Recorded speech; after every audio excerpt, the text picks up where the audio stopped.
and all you YouTube tubers.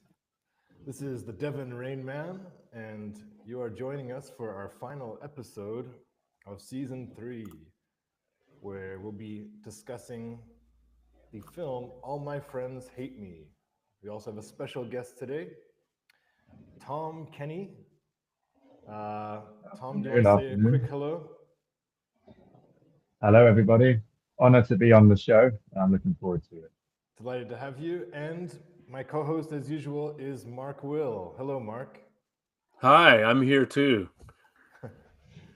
So I'm very thankful that both of you guys are here because ultimately this is just my chance to share a film that affected me profoundly, and I respect both of you guys' opinions a lot. So I'm just excited to hear what you guys thought about the movie. That's what it comes down to. And the podcast is just this veneer through which we do it. So yeah, we'll get into it. We've got some slides that will hopefully direct our conversation. Um, and why don't we just get into it? Yeah, give me just a second. I see that I had not converted. Oh, there. Hold on. Oh my goodness. Hold on. Are we gonna start from the beginning?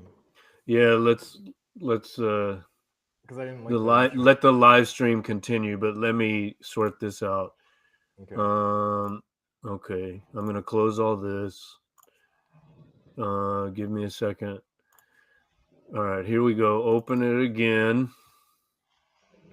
Open with Google Slides. All the changes have been saved, I hope. This struggle to get the show going is like a nice metaphor for this particular show because I feel all the kind of anxiety that I think it kind of is conveyed by our narrator. But why is this happening? Um hmm.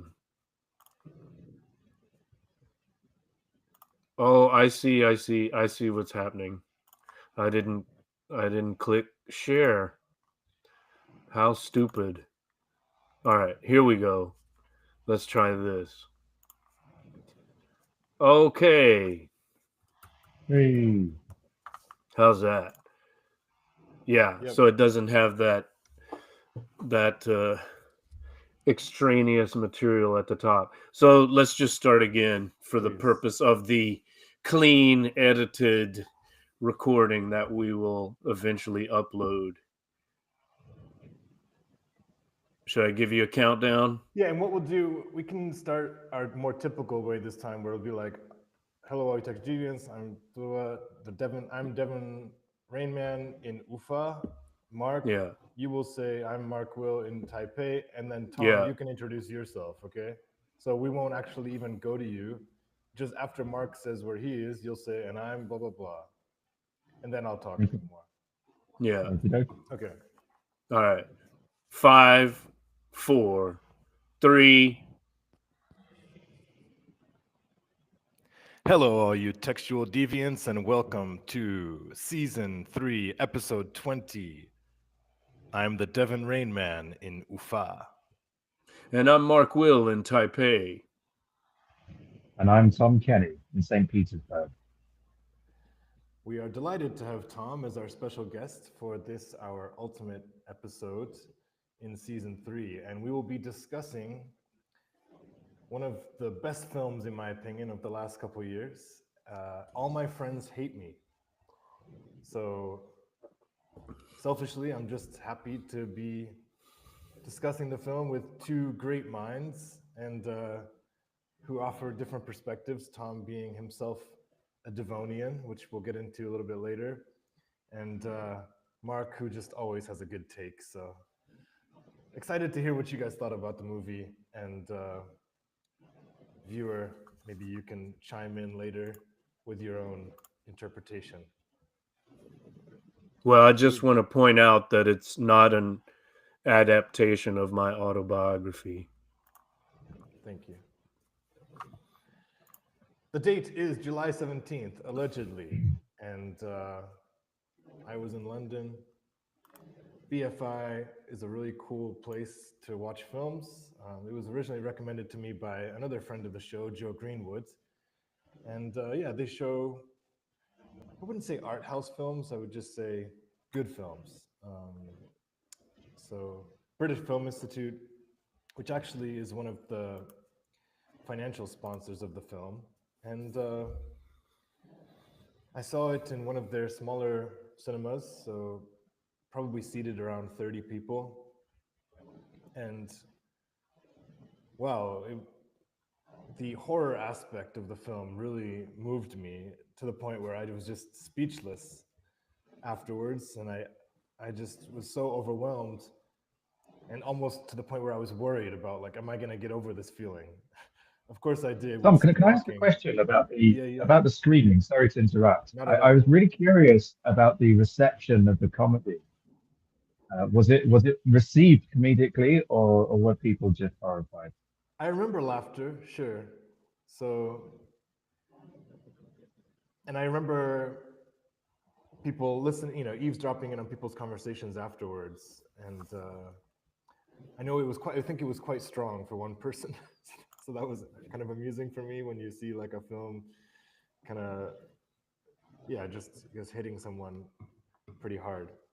But that's the fine line, isn't it? When does comedy overwhelm? Oh, sorry, when does the horror aspect overwhelm the comedy? It's a very fine line to tread. And it's a delicious couple of elements to put together as well. Like, I think the whole black comedy, dark comedy genre is my favorite in some way. Or at least I'm in the phase right now where that's kind of what I'm keen on. Let's go to the next slide. And Mark has chosen to start with the setting of the film. So, Mark, why don't you? Well, this is for the. Pass over to Tom. This is for the non-Brits in the audience, who of course are all ignorant of the geography here. But I'm looking at the map. That's the Devonshire flag, by the way, according to Wikipedia, which I think is a nice touch. But if you look at the map, the part in red would be Devon, and it looks like it's east of Cornwall and directly south of Wales. Do I have that right? Yeah.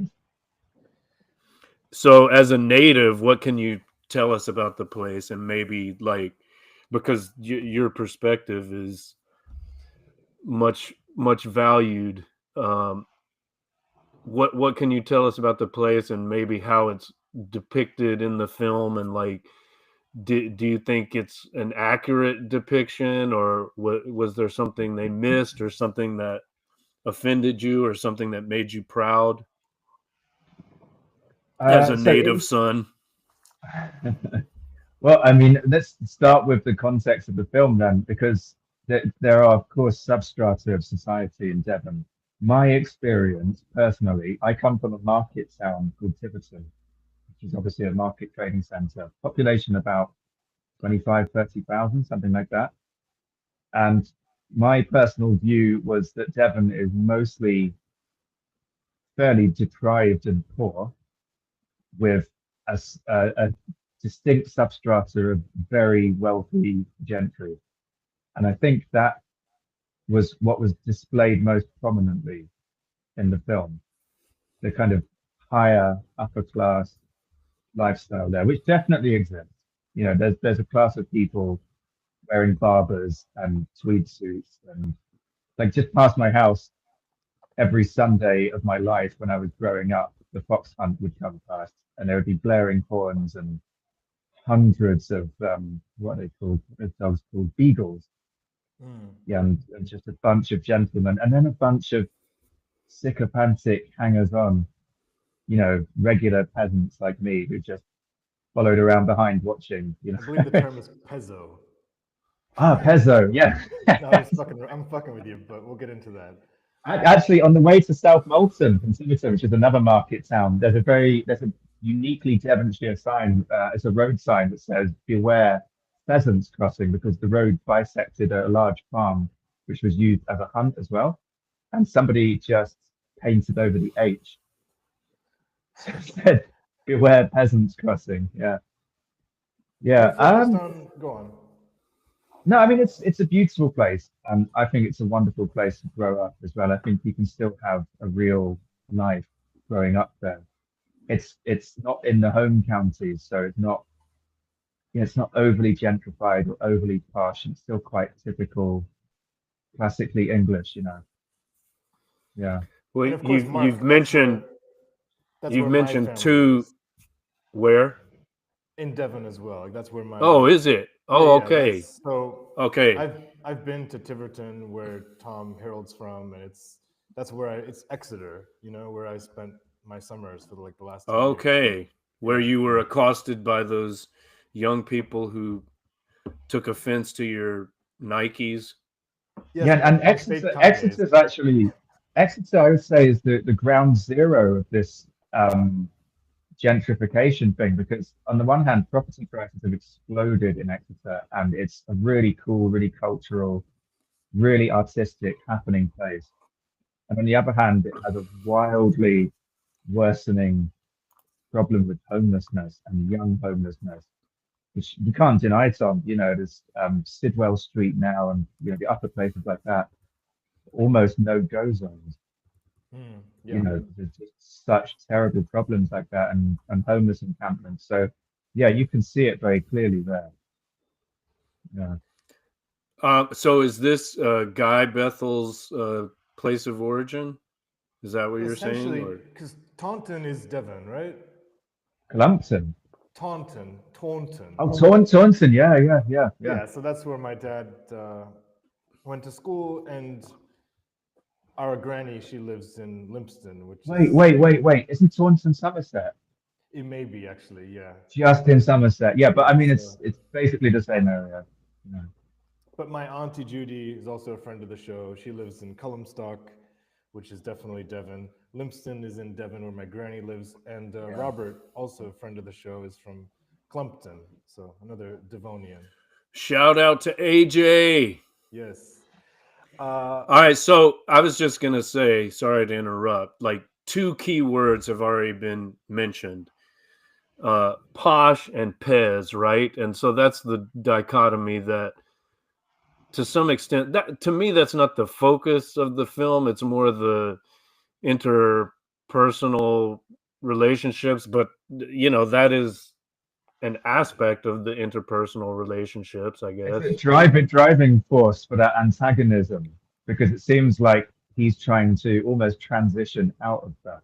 Yeah, I think it's fundamental. It's so central, but I want us to tackle that a little bit later, if that's okay, because we're going to have direct prompts. And also, I found it interesting, Tom, that you focused on the gentry, because if we think about this, the most explicitly Devon characters, I mean, I guess you could say the host, I'm blanking on his name right now.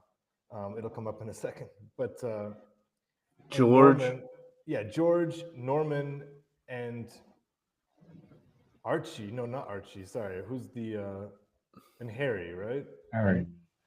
Well, either way, so Norman and Harry, they're not gentry, and they are they kind of embody Devon in the film, right? In terms of their accent and. Yeah, but the way that they're portrayed, it almost means it's almost as if they're more dangerous. Right. For being real, as if this whole posh bubble is about to burst. Yeah. So let's get into that. Let's keep going with the slides. We've got a message in the chat. Looks like it's from Steve. Can you see it, or is it only on my screen? I don't have my YouTube open, so. Okay, so it says, "Blimey, Mark Will and company are podcasting machines." Gonna watch the opening of this, but not all yet, as I don't think I've seen this film. And he laughed at my comment, which no one else found humorous. It's not an adaptation of my autobiography, so thanks for noticing. At least someone did. I gave you a polite snigger. Okay, I'm going to. This is cool, by the way. I like this Todos me odian Spanish title. Why isn't it Todos mis amigos me odian? Editorial choice. Yeah, everybody, not just all my friends, but everybody hates me. Yeah. Interesting. All right, give us the synopsis. Okay, so brief synopsis for us. Our protagonist Pete joins his friends for a birthday weekend at a country estate, hoping for fun and connection. Instead, he feels increasingly alienated as their behavior grows oddly antagonistic. A strange guest, Harry, adds to Pete's paranoia, forcing him to question his friendships and his own perceptions. As tensions boil over, Pete is confronted with uncomfortable truths about his past and the way he relates to others. Blending dark humor with psychological tension, the film examines the fine line between friendship and cruelty, leaving Pete and the audience uncertain about how much of the conflict was real or self-inflicted. All right. Shall we move on? Yes, sir. All right, so this is you got this from Wikipedia, right? Like the genre classification of comedy horror. I had never heard of this label, right? But I think it's apt and I like it. I like this idea. It's horrific, but at the same time, pretty hilarious. Yeah, I mean, is it different than dark comedy? I guess it just emphasizes the horror more, right, than a dark comedy. Yeah, maybe so. Yeah, what is the difference between black comedy or dark comedy and comedy horror? I guess it's I guess it's more extreme, right? More frightening. The horror is more emphasized than the comedy. Yeah, absolutely. I think it depends. It's relative to the individual, isn't it? It depends because comedy is massive. It has to be massively relatable. I'm not given to overthinking, overanalysis, or anxiety. None of these situations seem familiar to me, and I didn't laugh even once. I was just horrified, and I felt my heart a few times, even though there was nothing ostensibly horrifying about it. I mean, there's the moment when Harry's got the axe, obviously, and they're never quite cleared up the goose slaughter as well. I don't know what that was supposed to be. You're talking about I guess the first time we see him. No, I mean when his friends ditch him and they have to walk to the pub together. Yeah. And then Pete ditches him shortly afterwards, finds the slaughtered goose. Well, there's something there's something surreal about the comedy in a comedy horror film, perhaps, right? Like it's not a conventional dark comedy where everything can be easily explained, even if it's somewhat uncomfortable. Like there are a lot of moments that are just inexplicable. Like what was that? Like where did the slaughtered goose come from? Was it ever explained who for sure? Do we know for sure who was in the car that he woke up and then chased him? There's so many unanswered questions about and again, cutting back to like the threatening aspect of local people with the local accent. There was some suggestion sometimes it was Norman and some suggestion it was Harry. At the end, he found the costume in Harry's rucksack, didn't he? Kind of driving this notion that, the Four or the Pezzos are in some kind of esoteric, mysterious cult who dance around and lock themselves in cars, and we don't know much about them, and we don't want to know much about them. There's an element of menace. How do you like that? Remember the Harold Pinter episode, Harold Pinter and the Comedy of Menace? Yeah. No one remembers. It reminds me of that to some extent, right? Like there's this really, it's not just dark comedy. that makes you slightly uncomfortable. It's like really disturbing and cannot be explained. And when things can't be explained, that makes them more horrifying in a way, right? Like we want to at least understand people's motivations and what their actions mean. When we can't do that, it makes it more unsettling. Yeah, and it's exploiting the fear of the unknown in a very subtle way because things are not completely off, they're just a little bit off. The same as Pinter. Social conventions are just slightly skewed, slightly not followed. You don't even have an inkling where it's going. You just have this deeply uneasy feeling. And then the characters all seem to suggest that it's all in your head. You know, it's all you. You know, it's very, very unsettling unless you're used to those thought processes. In which case, I figure it might be a little funnier, you know?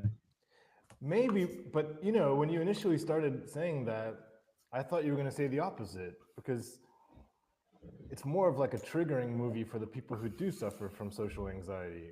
That's what I find on like Reddit anyway, you know, because if you don't, then you can maybe see Pete as kind of like a snowflake who needs to just get over himself, and you wouldn't.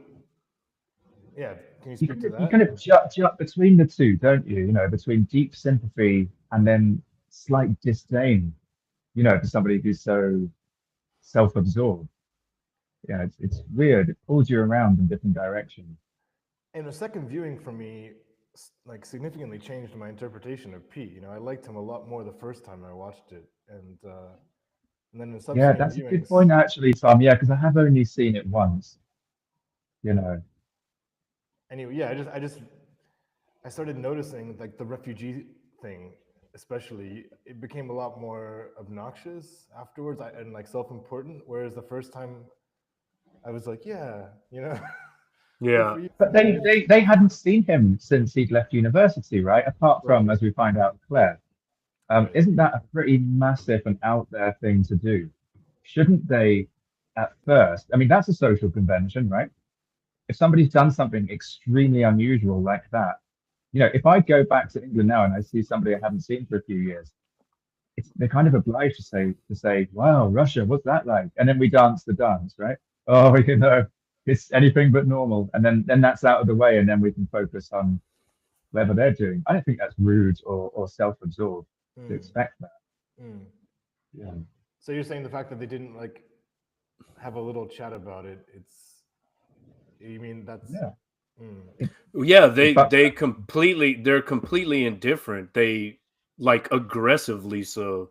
They really don't care. So you could interpret his constant mentioning of it as an attempt to like make a connection with them. It's like, hey guys, I mean, don't you want to hear about what I've been doing? Like, it's really important to me. You're supposedly my best friends. Don't you care? Aren't you interested?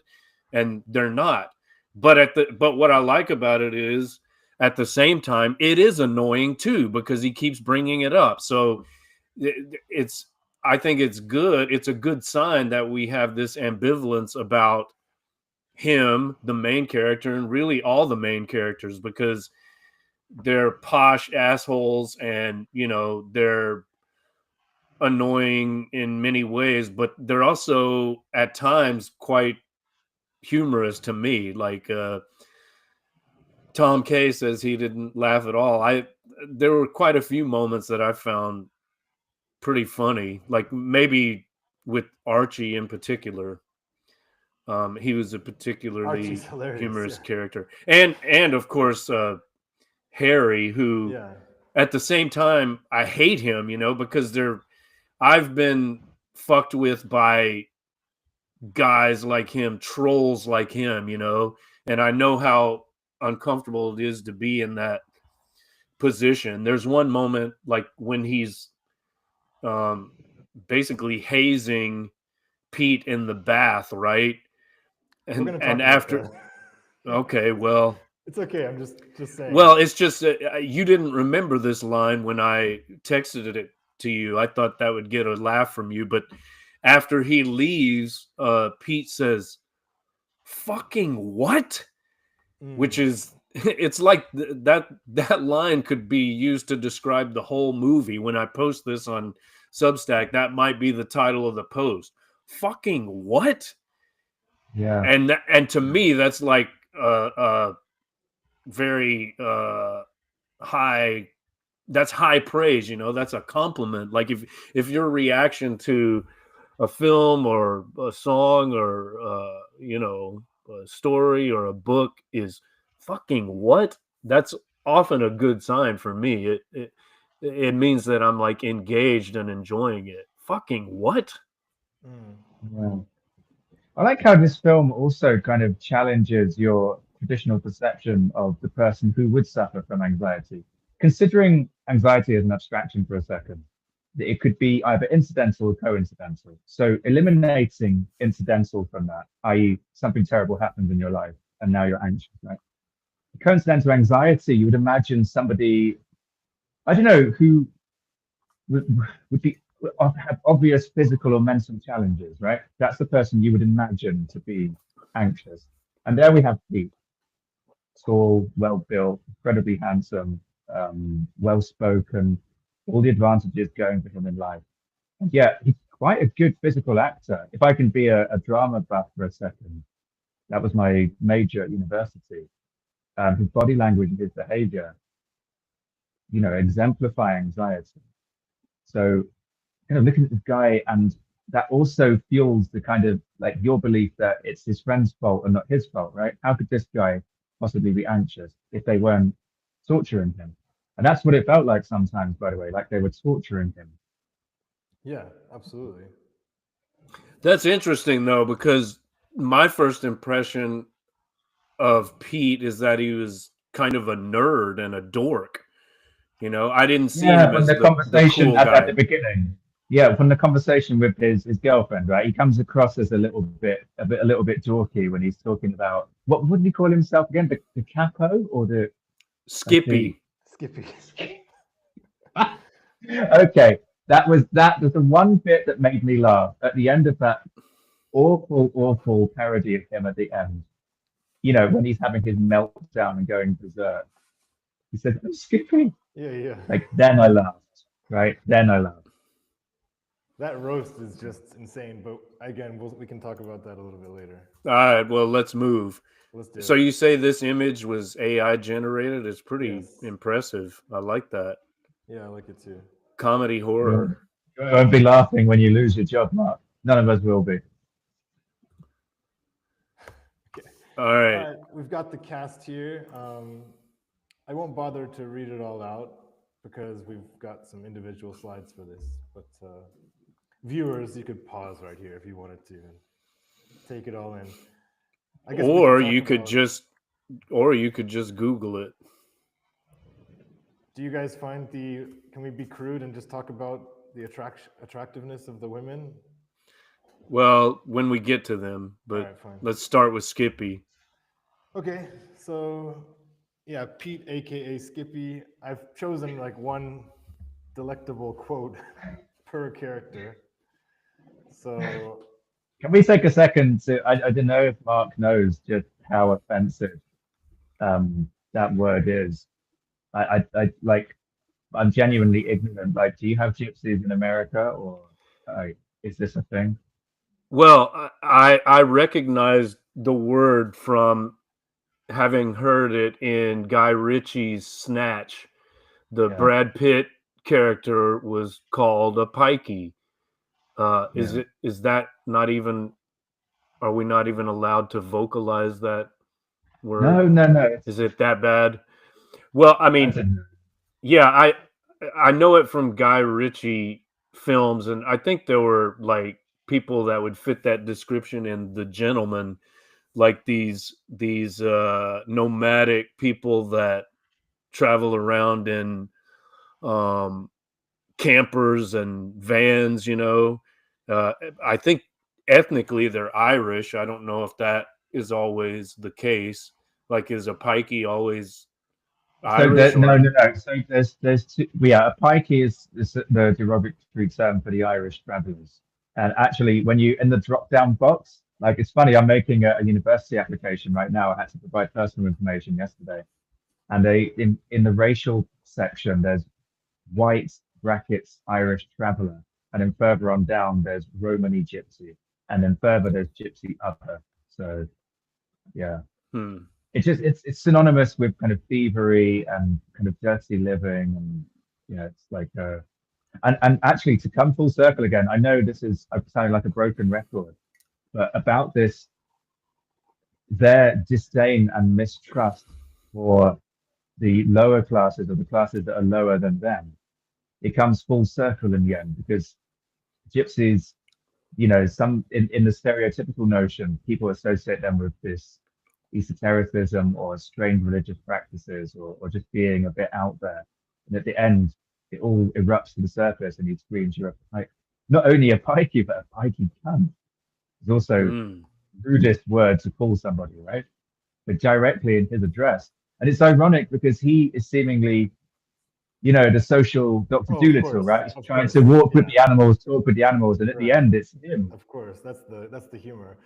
But remember, they also call him out at one point when he suggests that maybe Harry is like homeless, and they were like, "So what if he was?" So in a way, I don't know if they are that explicitly classist. I mean, they're not ashamed of their social position, which again we'll get into that later. But I don't necessarily see them as being especially snobbish. It's more like they just are in their little bubble and they kind of indulge it. I don't know. What do you think? I mean, do you remember any? They do. Well, let's consider them one by one. Okay. Yeah. All right. We've got Fig. I actually just watched another film with this actress called The Barbarian, which I can't really endorse, but I think she's attractive, and I think her character in this film it's a cool performance. I like her performance, and I like her attitude. And of course, this is one of the quotes that stood out for me. when Pete's like kind of took a double take when he heard what she said. No, anything. Life's too short to care about anything. What did you guys make of Fig? Well, let's explain what Pete's interpretation was. This is a really dark image, by the way. Yeah, I don't know why this is not clear, but he says, "Oh, so you mean, yeah, you shouldn't care about what other people think, right?" And she says, "No, anything. Life's too short to care about anything." So that, that's when, or one of several instances when we think these friends of his are unhinged as well, like that. Yeah, it's not just on Skippy Pete. He's got some crazy associates. Let's draw a distinction between the performance and the character, because it was very well acted. Yeah. And I have to concede that. And I use the word concede because this was my least favorite character. Okay. By a long way. I think there's a point of nihilism where it becomes aggressive and damaging to those around you. And I think she reached and breached that point, and it starts, I mean, something's up when Pete first gets there. Like, can we talk openly about the plot? We're not going through this chronologically, right? We are going to. We are going we are, yeah? Yeah. Sorry. Okay. That's but something's up. Yeah. But she has a lot of disdain for Pete. And if she doesn't, then she's just even worse as a person, But that first warning on the staircase. Oh yeah, that's crazy. That's crazy. Yeah. It's awful. As if we're going to talk about that. As if he's a KPI in a business meeting. Yeah, that was crazy condescending. But in fairness, she's pretty hot. Yeah. All right, here's her husband, whom she married for his property, right? George. Yeah. Is someone going to read it? To Fig either. Should we take turns? Yeah, go ahead, Mark. Oh, well, I can't do it with the proper accent. Tom K, this is you. But look, he's very, very posh. Look, don't freak out. Let's just keep the weekend light, yeah? Yeah? Yeah? Very breathy. The yeah. as the mono word tag question is supposed to be, reaching out to the youth of today. That actually this thing, specifically not yes, as I was leaving London, that had replaced all tag questions, both positive or negative, regardless of semantics. So putting that at the end was regarded as pretty cool, yeah? Listen, yeah? You know what you're doing, yeah? Yeah, but ridiculous. Highlights his poshness, for sure. See, to me, he's the least sympathetic character. Maybe that's just because I was somewhat attracted to Fig, but I think this guy is like the worst. Archie, well, we'll get to Archie in a minute. He's I love redeeming Archie. because I love Archie. he's so hilarious. But George, I mean, he's the ultimate posh cunt, isn't he? Like pretending to be like so moved that he wants that Pete wants him to be his best man, and then he like goes and reveals all his secrets, and then they're blaming it on him. He does Like come across as the easy disingenuous. betrayal. Yeah. Pretty off-putting. But in the beginning, he's kind of like he's providing some relief for us as the viewer because he's kind of the kindest to Pete. He's like the most willing. And I don't know if you guys picked up on this, because I don't think anything about this film is an exercise in reality. Okay, I'll say that to begin with. So it's a suspend your reality kind of film. Got the same power as Crouching Tiger, Hidden Dragon, but in the mental way, not in the physical way, right? You completely suspend your reality. But there's a moment of fantastically real acting between him and Pete in the pub. After Pete does a bump of coke, these two have a moment where they're talking against the wall. Right. Very, very real, very reminiscent of an actual coked up conversation. Yeah. And probably the number one acting moment in the film for me. Yeah. Interesting. Yeah. Yeah. They connect. It comes across on screen. Yeah. All right. So okay, let's go on. So which of these two? There are a couple after all. Which of these two do you find more despicable, Tomek? Sorry, Devin Rainman. George or Fig? I don't have any issue. I don't have any issues with either of them. Okay. I guess whoever is more behind. I think the roast was particularly cruel. So if George was like the helm for that roast, then maybe. But I mean, he did offer. He's hosting the party at his house, and I don't have major. Yeah, so they can roast him. Anyway, it's not an act of generosity; it's feigned generosity. I think the bigger question is just like the collective friendship versus him, and how the line that we'll come to later, whether this is his own paranoia or whether they're assholes. I mean, that's like the question we have to explore. All right, which leads us to Claire. Mark, why don't you? I'll read her line. Yeah. I'm just a stupid posh girl painting portraits of other posh people.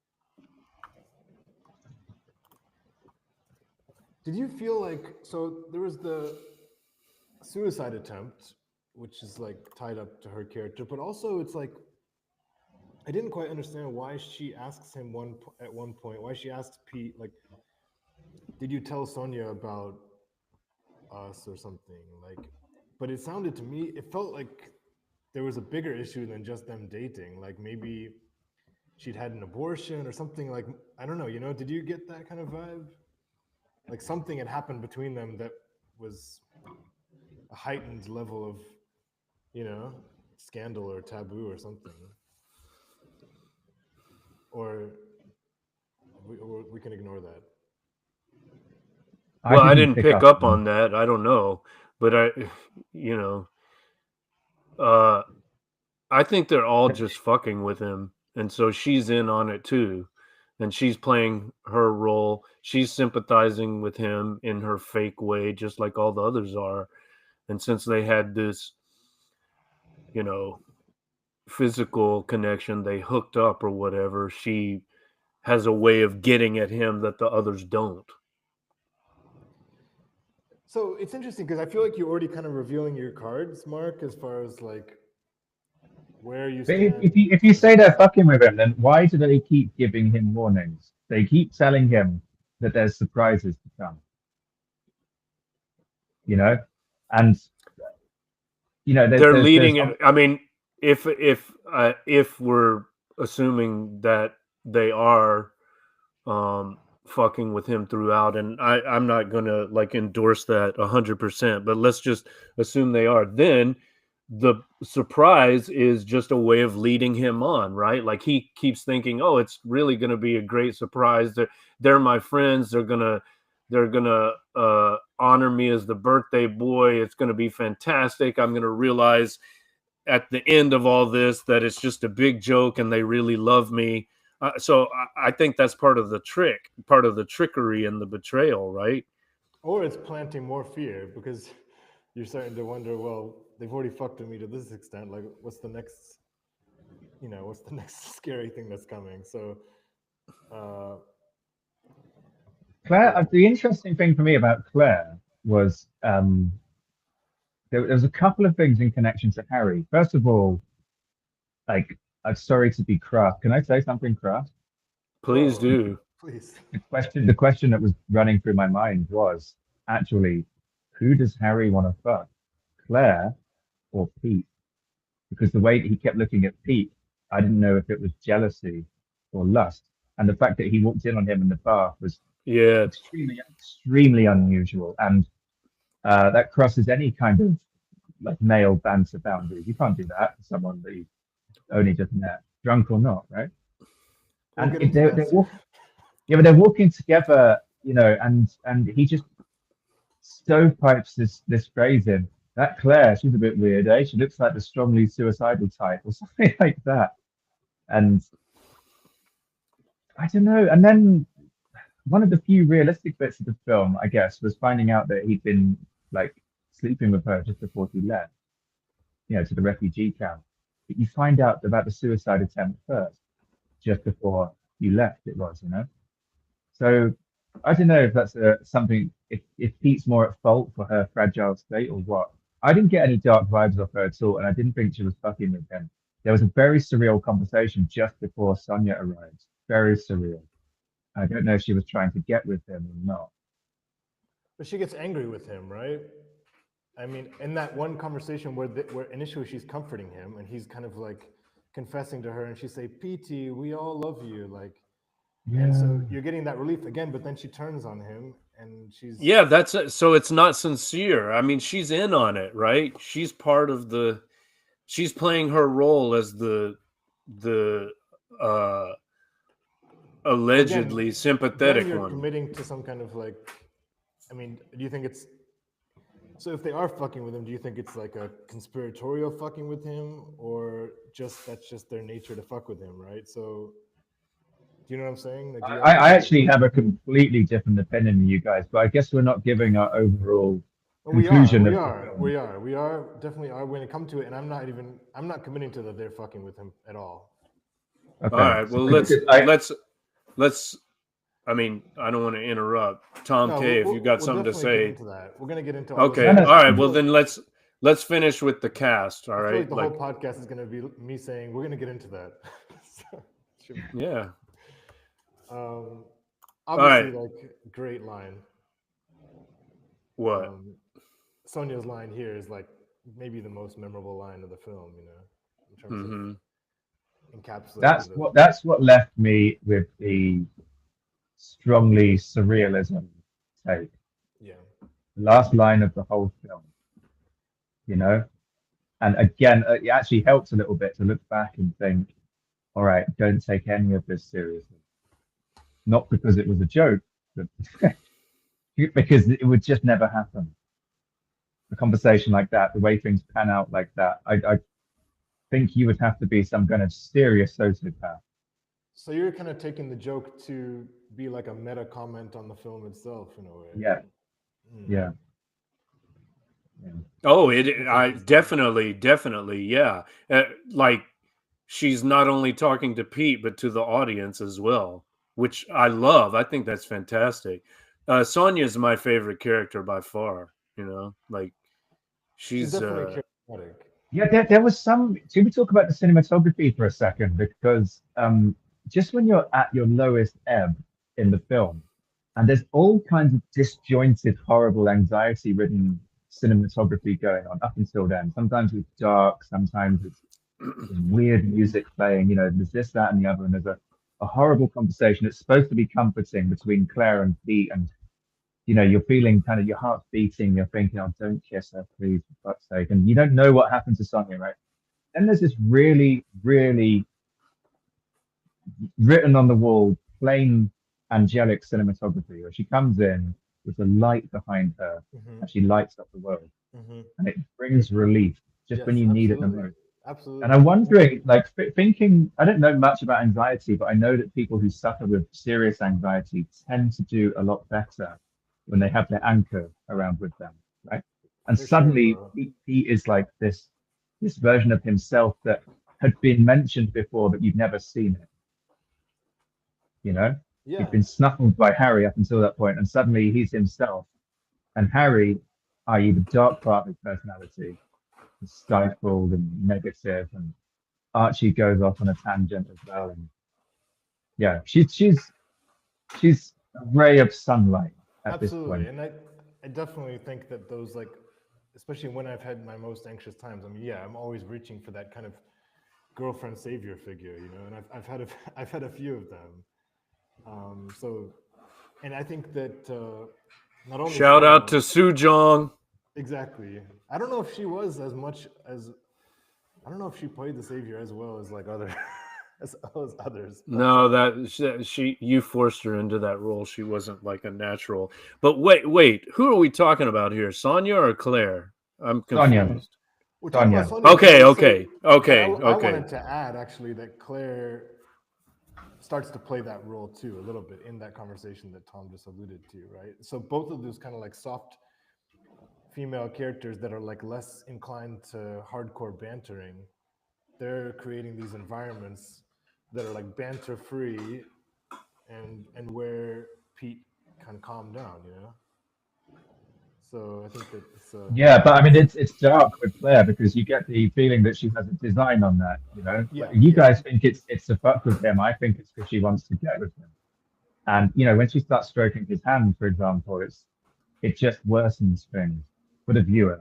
I mean, you well, know, and it's also very bizarre how we see her breasts, right? That's like Yes, I was breath, gonna say, breath, one breath, one breath. one and breath.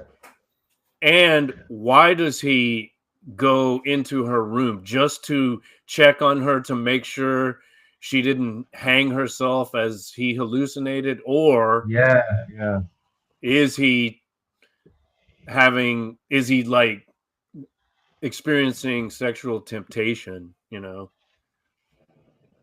Again, it's ambiguous, and that's one of the things that's effective and powerful about this film. Like, we don't know how to take it, and you can interpret it many different ways. But I just had a thought about Sonya, just despite what I'm saying about her being my favorite character, and I'm agreeing with you guys that she is angelic and she's the savior and all that.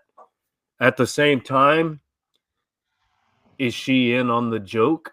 Is she part of the conspiracy to There's no fuck with him? conspiracy. Anyway, there's no conspiracy, Okay, but we so can argue it later. all right, I would just then say let's. that I think the Yeah, viewer, you know, our heart is really broken in this last scene in a way, right? Because it's like we think that he's finally found his safe place again. He's in the car. She said, "Of course I'll marry you." And again, it's like, whew. But then she turns, and so you realize that his state of anxiety, there's no relief for it. It's gonna just keep Yeah, going. yeah, yeah. There will So be no that's like relief. really devastating ending. I didn't, Tom. I didn't even get that relief when she said, "Of course I'll marry you." I got no Really? smile, no relief at all. No, because she did that horrible build up to it. And she's You know, sitting there. Yeah, she's sitting there letting him cry almost in the car after all he's been through the day before. She's still like fucking with him. So yeah, that's pretty rough. This is so interesting. We had, I mean, it sounds like we have completely different interpretations. I thought it was joyous. Like the ending, the last line, I think it's like uh it ends optimistically and hopefully. But she's making him feel ashamed with this line, you know? I didn't get that. Maybe I need to watch again and like observe his facial No, but I was there in the expressions. car with Pete. When she says you need to, yeah, if you can't take a fucking joke, you know, all I'm doing is looking at Sonia and thinking, well, you can't make a fucking joke. Learn how to read a room. And if you can't, don't be with this man because you're just going to torture him. And again, like I thought about, I was disappointed, very, very disappointed by that ending with Sonia because I thought she's different than everyone else. And then I realized at the end, no, she's not. And she's not for Pete. And I never thought that Pete had the problem. You know, I thought it was everybody else's problem. Wait, but I thought so. You're subscribing to the everybody's fucking with him. See? No. I don't think everyone's fucking with him. I have a different opinion, actually. All right, good. A third way. I- That's even better. But again, I I think that they're callous and just very much uncaring and inconsiderate with their jokes, and they ought to be more considerate. okay. Whether they're bantering with him. Also about the parody, for example, I don't think that his friends meant it to be like that. I think the conversation where Pete threatened Harry wildly exacerbated the level of humor in that parody. I think he wound Harry up, and he had been winding Harry up for the whole weekend. So Harry finally snapped and said, you know what, do this, that, and the other. Go this far. Make that joke. You know? Yeah. I just think they ought to have been more considerate with Pete, Sonia included. And I think that's a basic universal standard of consideration. If somebody is suffering to that level, don't fuck with them. Don't make a joke. Of course. You I know? think that's yeah. I agree with that. But whether You he's two are the making me ultimate feel blame- like a bad person. Well, you said yourself you didn't like I'm- the troll aspect. I'm of it. morally reprehensible. But- No, but I don't know. Let's Yeah, let's- get through the cast of characters Please. first, okay? We've got quite a few slides. All right, here's our main man, Harry, aka Plank. You should have given us his other name, his alias, or maybe his real name. Also, aka the wild card. Did you all catch that? Like apparently they had like a ritual. They would go to a local pub and then just find some random person and bring him home and see what he or she, probably he in most cases, would do, right? Like they amuse themselves with the pesos. So but you know, the wild card is like a standard theatrical device. I'm thinking of the Theater of the Oppressed. What's the Brazilian theorist name? Paulo something. Not Paulo Freire. That's the educational guy. That's Pedagogy of the Oppressed, I think. But yeah, Paulo somebody. You know, the Theater of the Oppressed. I think that's the name of that book and the theory. But there's a character that's like the wild card, the Joker, right? So it's kind of like a Brechtian epic theater device. Like the wild card is kind of outside of the main dramatic action, and he's there to comment on what's happening and to interact with the audience and to like take the piss out of everyone and everything in a way. So in a way, right? that phrase certainly seemed appropriate. Like he's the wild card, not only in relation to this ritual that they have, but like in terms of the film too, and dramatically. And interestingly, I actually read that you could interpret Pete's presence at this particular birthday party as like he has become the wild card himself, you know. Like he's become their wild card ultimately. Yeah, but at the same time, you know, you could think of if we're looking at it mythologically, he's like the god that ultimately, or he's like the sacrificial um lamb, as it were, if there's some kind of ritual aspect to this, you know, how the sacrificial animal is like, or the scapegoat, right, is both honored and revered, and at the same time, you know, murdered, basically Yeah, think of it as sacrificed. Simon in Lord of the Flies. Yeah. But anyway, yeah. Let's keep going. Devin's answer to Yes. Rain Man, baby. This is a There's great Norman. scene. Tom, why don't you comment on this initial scene with Norman? How did you like this scene?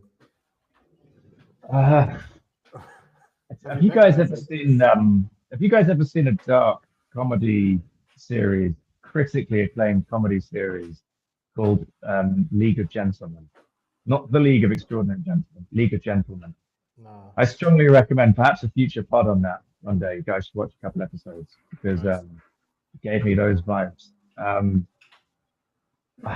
You know, just a very eccentric local character, you know, and then there was that calamitous comedy point, you know, where for the first time in the whole film, something seemed to be going right for Pete. And you know what I really loved as well, actually, now I think back on it, when Pete says something strange happened today, I need to tell you a story. Did you guys think he was going to tell about the car and the dog and the Yes. dancer and the Yeah. thing? Yeah, and then he tells about Norman instead, which seems like, I don't know how you interpreted it. It seemed like an act of cowardice. And then Norman's behind him and he gets punished for the cowardice, right? So not only does he run away from an attacker and he knows that he should stay and do something for that dog, right? But then he's ashamed of it and he fails to tell anyone about it. And then it comes full circle when instead he chooses to take the piss out of an old man who makes a couple of old manny jokes. And he turns around and is confronted with his bad decision. You know? Norman's response is hilarious. I'll leave you to your impressions. Yeah. You know, I haven't spent that amount of decades smoking that I could do Norman's voice. You know, I need to damage my voice box a little bit. You want to have a crack, Tom? No, man. I have too much anxiety right now. Okay, let's keep going. Archibald. Yeah. So, a very Tom is frozen for me. Is he frozen for you, Mark? Let me go back to that screen. Yeah. Okay, hopefully. Archie, so much. There he is. Okay. Still frozen, but. Hello, Okay, guys. there Can we you hear go. me now? Yeah. Yep. Yeah, we're good. Well, Tom, why don't you tell us why you love him? Just the if each character is a part of your personality, then Archie is the one that's a bit naughty but essentially nice. You know, he's like a puppy who's weed on the floor and just can't calm down. You know, and you try to reprimand him, but you can't. And then he's very, very real. He breaks character, and they have that heartwarming conversation. You know, where they're patting each other on the back, and then at the very end again, you look back and you realize, you know, Archie was kind of building up the roast, wasn't he, by saying, "Yeah, he knows too much about you."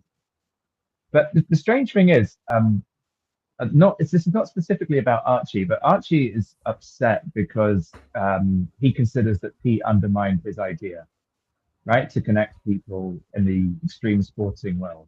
For a weenish good time. Yeah, whatever the hell that means.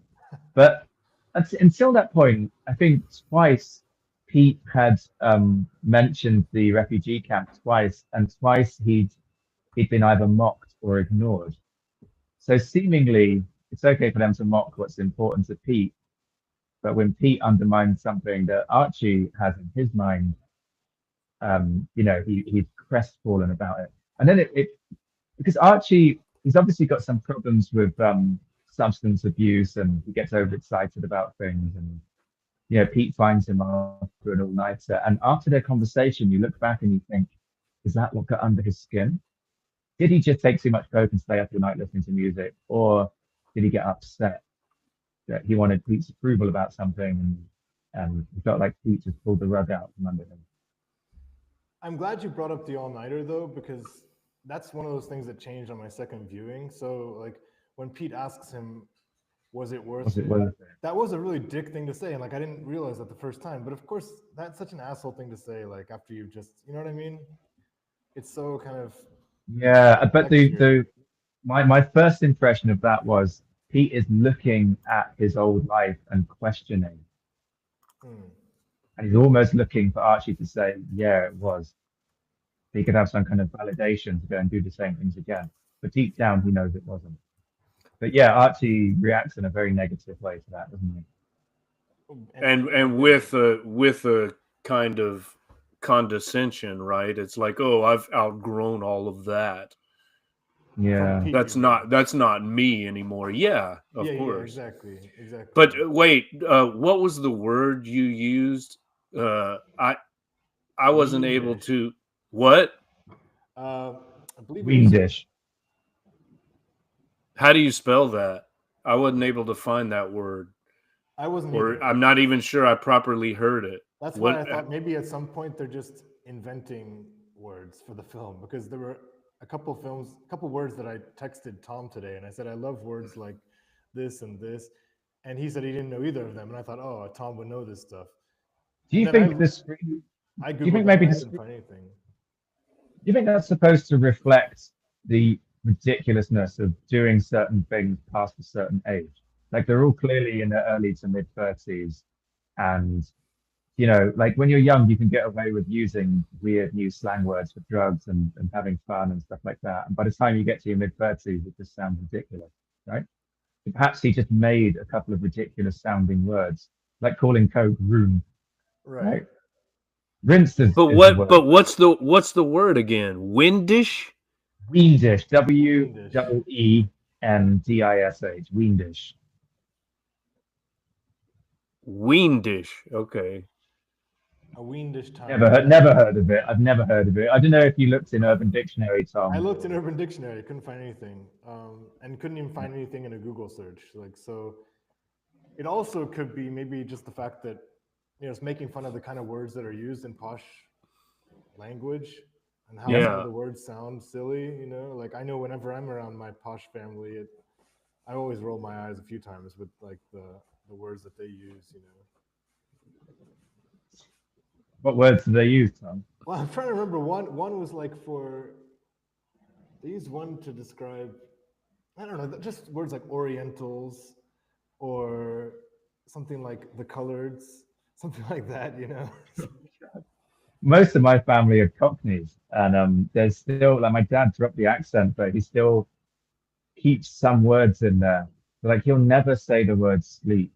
He'll always use a noun phrase, and he'll always say have a kip. It doesn't matter about the length of the sleep, whether it's a nap or not. Yeah. Did you have a kip last night, Tom? Or a fag for a cigarette. I don't know. That seems kind that's of still old. That's still very much in common nomenclature, though. Yeah. Even I know that one.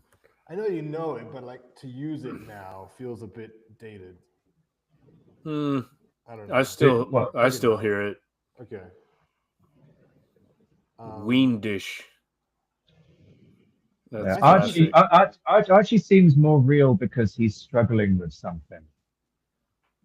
And because this film is so unrealistic, you're grasping desperately at any straws of reality, aren't you? So there's these moments where he seemingly cracks a little bit. He's just so tired and he drops things, and then he goes hunting and shoots everything out the sky perfectly. Yeah. Like. Oh, it was loaded. Yeah, exactly. I was just about to say. Before that, he's engaged in some unsafe gunplay, not realizing that the shotgun is loaded. I think he's And then interesting when he as well. realizes that, it's like, oh, it was loaded after all. That could have gone off the rails, but oh well. Yeah, I was going to say he's kind of like a unique socioeconomic class as well, because he's like rich but kind of quote unquote uneducated. So that's like a He's got the poshest accent by a country mile, pardon the pun. And I really thought, and I think any Englishman would have made the same mistake. The first 30 minutes of the film, I thought it was his house. I thought it must be, judging by his accent. There's posh, and then there's there's received pronunciation, and then there's raw. And he was the only raw yeah. out of everybody. The luxurious exuberance of extending consonants at the end of every word. We don't have to hurry. We don't have to busy ourselves with consonants. There's people to do that for us. You know, Yeah. there's like, and there's an interesting parallel here in how they pronounce the word off, because at that level of poshness, you would say off instead of off. And there's only one other substrata of the class system that pronounce it like that, which is pretty much the bottom rung of the ladder in Cockney. So if you watch Steptoe & Son, they'll never say bugger off. They'll say bugger off. Yeah, it's just an interesting parallel there. So I thought Archie was the homeowner. You know? Yeah. All right. So now we're finally in the stills section of the pod, where I've just picked out what I consider to be key moments and triggering moments, whatever you want to call them. So we can spend as much or as little time on each of these plot points as you guys like, okay? So, but yeah, what did you make of this scene? Like, what did you think was going on in the back seat? Because if on one hand it seems like he's interrupting that guy's sleep, but on the other hand, there's like banging techno music coming out of that car. So it was kind of hard. So then I thought maybe it's like he's having sex with someone. I don't know. It was very weird. What did you think? Can I go on a tangent a second? Can I tell a story not about the movie? Because it strongly put me in mind of this. We'll cut it in post. I'm just fucking. All right. So a couple of my mates lived out in a village called Rackenford, which is not too far from Tiverton, and they had nothing to do with teenagers, so they would like trespass and just get into any mischief they could, right? And one day, I won't say the name of the farmer or the farm, still an active farm today. They were trespassing across this farmer's field, and they found a car in the middle of the field with the keys in the ignition. It was covered in mud. There were donut marks in the field everywhere. So they went into the car, and spread out across the passenger seat were hypodermic syringes, vials of adrenaline, and a bunch of pornography that had like things circled and scribbled on it. There were belts and stuff like that in there. So what the fuck this farmer had been doing? Sorry, live viewers, I really am sorry. But what this guy fucking what? I don't know what they've been doing, and like strange things happen out in the sticks of Devon. They do, you know. Whether they're trying to shed a light on that or not, I don't know. At first, you were trying to like deny that these exotic fetishized representations of the working class, and now you're confirming them to be true. No, they're not the working class. They're the farmers. A distinct. Okay. Yeah, men get lonely out there, Tom. Yeah. No. Yeah, I could tell far worse stories than that, by the way, but I won't, considering this is going out live. But yeah, I mean, it put me in mind of that. Yeah. Mark, what did you make of this scene? Well, I had the same thought. Like this, of the two incidents that occurred before he arrived at the manor, right? This seemed to me to be more worthy of narration, right? Like this is the real experience, not the little exchange he had with Norman. I mean, that's interesting too, but if you're going to tell a story, like why would you not tell this? He's clearly hiding something. I think Tom is right that he feels shame for not having stayed to help the dog. Right, he ran away, and so the Mr. Refugee camp doesn't look so good if he has to explain that he abandoned this dog that was chained up. Was the dog really in so much duress? Because I didn't really understand that.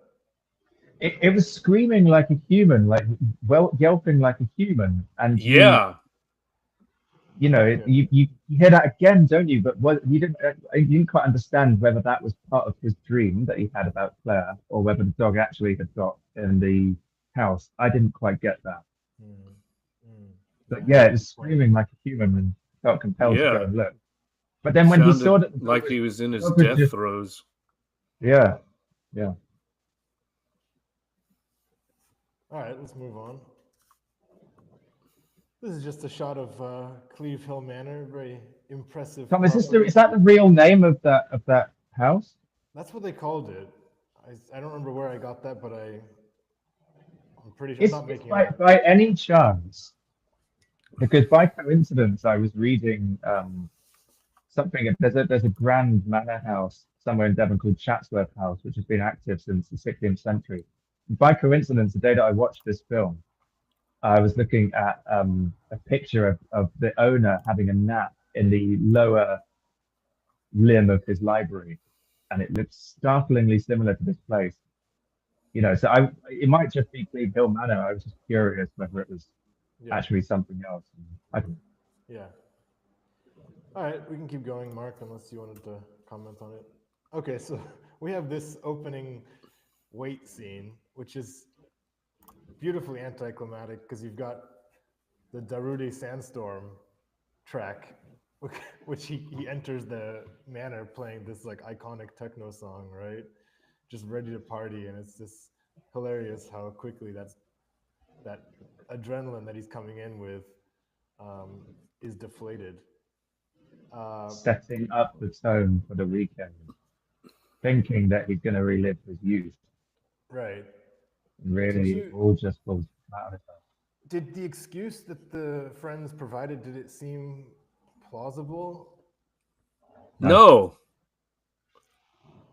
not at no. all. What no? And would he really have come in, sat down, and started drinking if he found their cars there but nothing else? Wouldn't he have gone looking for a note? I mean, he does say when they come, I couldn't get any signal. But then later on in the film, he does get signal to call Sonia when he goes outside. Wouldn't he have walked around the edge of the property trying to get signal? It's definitely, yeah. It's it's planting the seed obviously in the viewer's mind, but I don't think it's like, there's enough doubt, I think, that we we're willing to maybe give them the benefit of the doubt a little bit, right? I mean, would you agree with that? Like, I didn't. I didn't. what do you mean? So you immediately just think that these people are assholes? Yeah, that was my impression from the beginning. I mean, uh, no no text and okay, he didn't have a signal but we know that he was texting Sonya later. So, or was it George that said he didn't have a signal? Either way, there was No, an excuse that was made, Pete right? said he didn't have signal. Yeah, and Yeah, then so it doesn't. It's not plausible to me. when they do make their entrance, that's not a movie entrance. That's a stage entrance, and they come and take these very pronounced positions around him, almost like a family frame photograph. Hmm. And then the dialogue immediately is stilted and stagey. So it seemed to me. These are all Hmm. classically trained actors. They've all been on screen before. They know how to act in a film, right? They know how to be real. There's nothing to chance here. Sure, sure. So again, I just have to comment on like the excellent use of music here. I love. First of all, I just have a soft spot for electronic music, so I just like it. I like hearing it in movies, but just like the kind of banging drums and percussion that comes in with this, and the way that her arms are stretched out, like she's his hype man, you know, like he's kind of like bouncing as well. So I just thought it was like a just aesthetically dope entrance. So You're talking about Harry and Fig for yeah, those that Harry. are not Yes, yes. watching. Sorry. Yeah, and like looking like from Harry's final scene. Sorry, I'm back a little bit. But he kind of kisses the goose as well, Yeah, and there's a throwback to that in the final scene. There's things about kissing animals. There's a lot of things with animals here. Do you think there was some kind of insult from the director Tom about lonely Devonshire men, shall we say? I don't know, but yeah, I was reading some stuff online that I think that there is some maybe some symbolism going on. So There's a vibe there, you know. Well, not only does he kiss the goose, he fillets the goose's bill.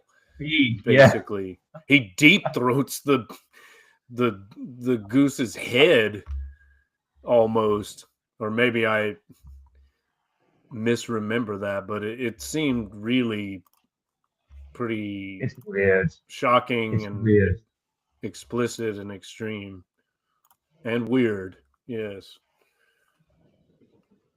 but we obviously Speaking of weird, here we are in the bathroom. Yeah, and yeah, speaking of birds as well, because now we're on to another breed of birds, being the cock. Yeah, just a really, really interesting scene again, because it's one of those scenes where, I mean, Tom has already said like this is just out of bounds, and obviously they have to push the boundary of what's acceptable, like what we're willing to kind of grant as banter, but regardless, Pete does seem like you could argue that Pete is maybe a little bit oversensitive. Like initially, he's like really quick to like cover his junk, where he didn't really maybe need to. You know, yeah, that's the idea, I suppose. I'm playing devil's advocate here because I'm against Harry from start to finish, right? sure. But I suppose it's okay to have boundaries, but you are responsible for setting those. And Pete could have just said right from the offset, "Whoa, what are you doing? I'm naked. You're naked. I'm not comfortable with it." You know, like he could have set that boundary himself. Yeah, I mean, I'm sure that Harry would have fucked with him about that, but Yeah. um, And yeah, yeah, I guess like right from the offset, there's some pressure on Pete, isn't there, to be something more than what he's actually being. Because at the beginning, you know, Harry comes in and they say, he says, "Oh, I've heard that you're the funny guy," right. You're the as if funniest Pete is guy. some big exuberant character and Right, Harry's kind of out funnying him. You right. know, so maybe he feels under duress to just roll with things, but he can't roll with things. Yeah, and I think that the question now of like who was Pete is starting to like come more and more to the forefront of our mind. Like, was he a party guy who's changed into this kind of more inhibited, anxious guy, or as other characters will allude to, has he always actually just been super anxious and he's managed to just kind of reinvent his past in his own mind, you know? Yeah. Mark, anything else? I like the way that the tap there was like a cock, just in case you wanted to look at that scene again. Oh, I didn't notice that. Yeah, see how it's. Oh, I see. Yeah. Anyway, okay, Mark, why don't you? You're a little bit quiet, so why don't you jump in and what did you think of this? I was just thinking, I mean, as you guys were talking, I was thinking about the British sitcom Peep Show. Have you all seen that? That's my With, all-time favorite sitcom. Oh, All-time. okay. So Pete, in a way, reminds me of Mark. Mark Corrigan. that nerdy, dorky quality. Like what's the phrase that he and Jez use? El Dude, Oh, the El LD. Dude, the El Dude Club or whatever. Yeah, I mean that Pete is kind of like that, right? Like the name Skippy reminds me for some reason of the El Dude label, which is so corny and ridiculous, Yeah.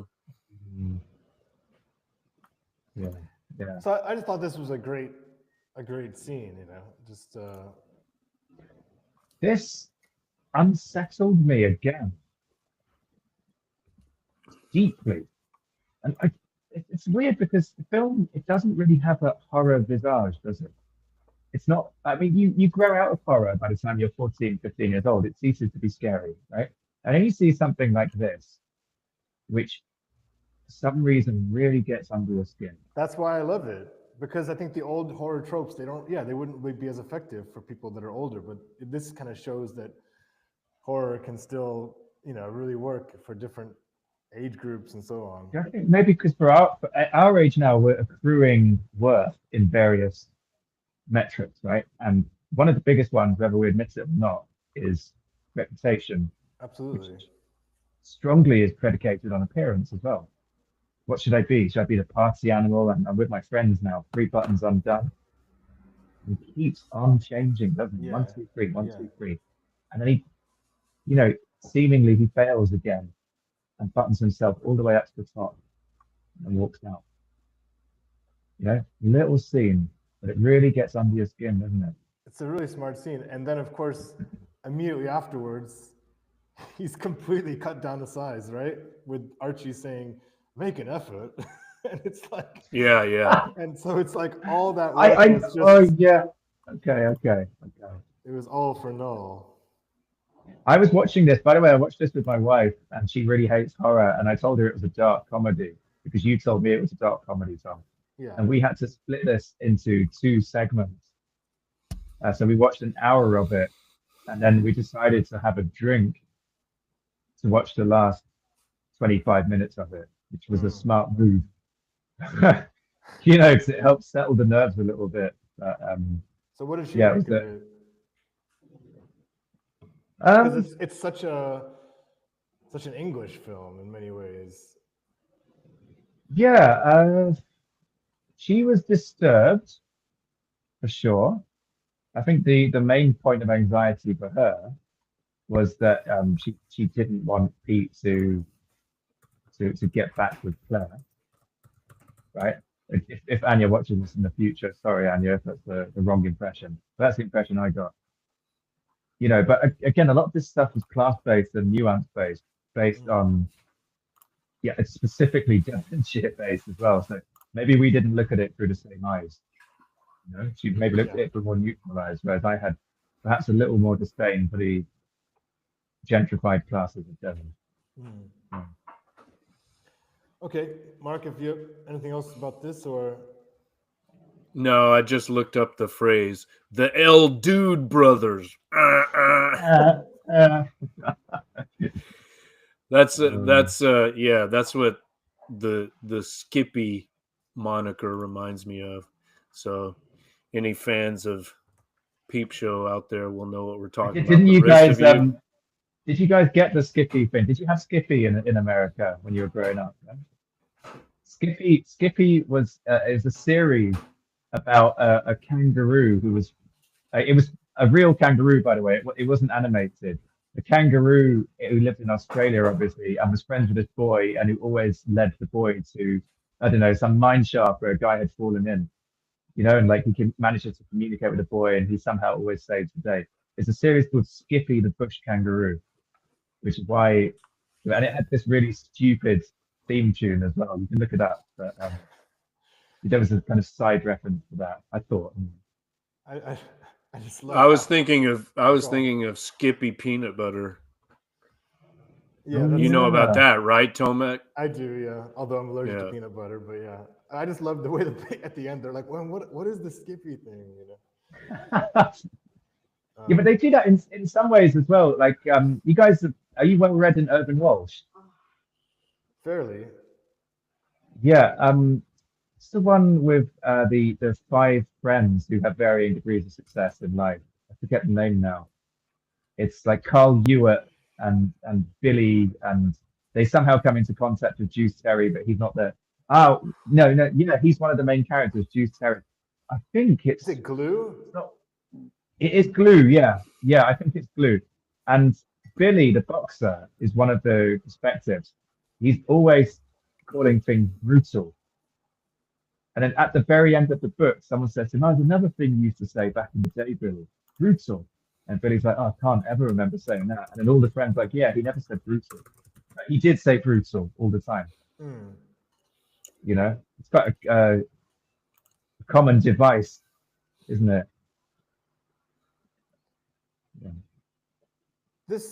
So this is just coming. Yeah, speaking of brutal, so we've got these two particularly brutal dismissals aimed at Pete, and I think we've already alluded to both of them. But yeah, I remember the fig. I remember being in the cinema with the fig comment, and Tom. What you a referred to name. it. It's a nice name, actually. I like it. That's a posh name, isn't it? That is a posh name. You've either got enough money to have a very long name or a ridiculously short name. Yeah, You know, big is one. I like it. I like it. So, By the way, I don't- cut back to earlier. I think I was wrong then. I guess he didn't button himself all the way up. yeah. In the end, No, he he eventually decided not the to, savage. right? He wanted to be more casual and the carefree. wild. I just want to say I don't give a fig for fig, but there's something she said after this. Just so you know, you're not doing too well. And then he's like, "What?" And then she says, "You've been pretty fucking crap," or something like that. The only, I guess, caveat. I mean, we could sympathize with her a tiny bit. Is the fact that he claims to have like hooked up with her as a freshman and she denies it. So that would be the only reason she kind of has a right to feel pissed off. And why would he say that in front of, what's the nice guy's name again? George. Nice guy. George. Oh. Yeah. Yeah. Why would he rub George's face in that? Maybe just Not very nice. Naivety. Yeah, that would be the generous reading. By that age, that's pretty damn naive. Almost as if he'd spent the previous 5 years in a refugee camp or something. But yeah, I think like Archie's comment, like, for a second we think maybe it is going to be this very elegant dinner party, but then in a second you see George is dressed very casually too.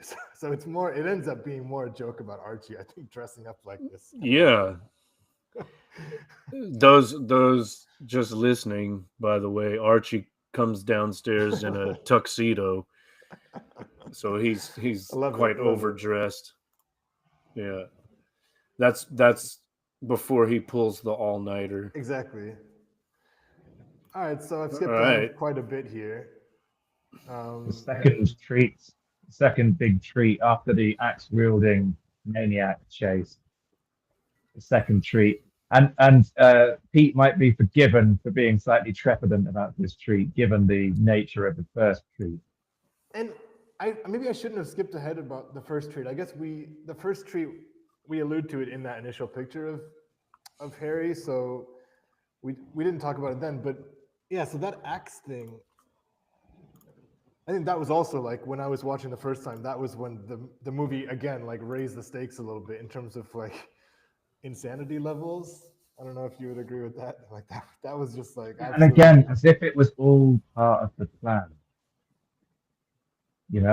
Like when he got to like how could that have been? Could that really have been a plan? It couldn't. Or was that like supposed to be like improvised, I guess.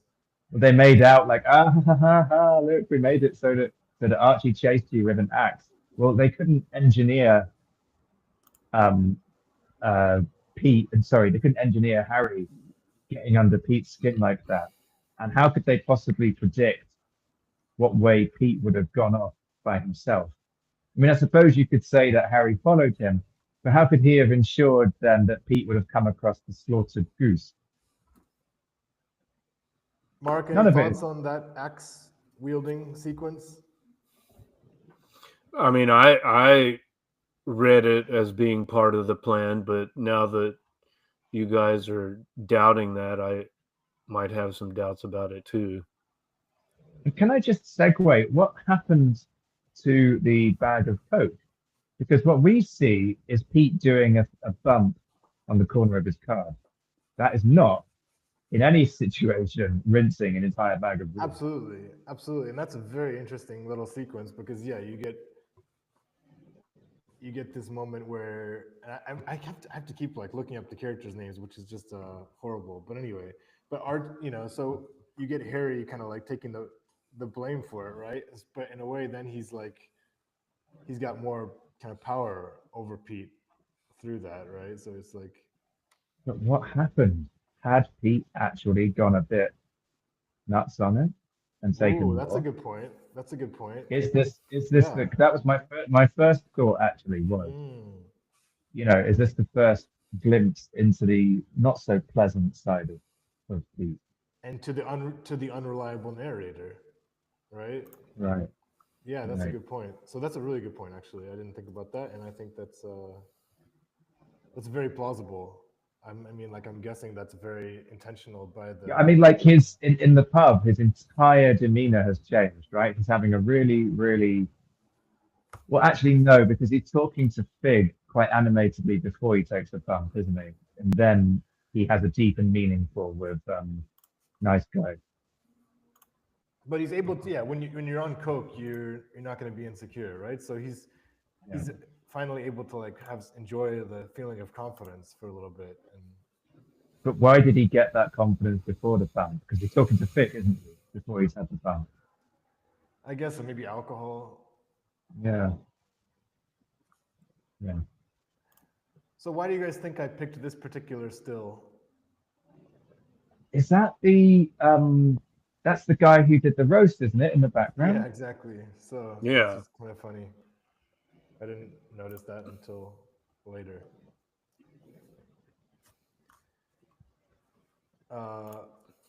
Any thoughts, Mark, before we move on? You seem to be pushing those slides.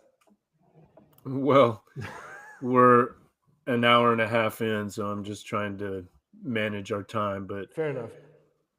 yeah, okay, that was hard to believe. The reaction to the hunt, that I struggle with that. Like why would they be angry with him? I couldn't understand. Like that was not really. I couldn't. No less believable to me than practically everything else that had happened up to that point. Okay. Yeah, I mean, their ostensible reason is that he didn't shoot anything, Yeah, but so he kind of spoiled it, right? Like like theoretically, they're planning something that they want him to enjoy, and if he doesn't shoot and kill anything, then how can that be fun? It just seems so excessive, right? Like, because again, I'm on my more revisionist reading is going to be more saying that the issues is with Pete, but when you have like these really extreme things where it's just come on, how it's harder to make that argument. Yeah, and also when there is a friend member in the group who suffers from anxiety, particularly crippling social anxiety,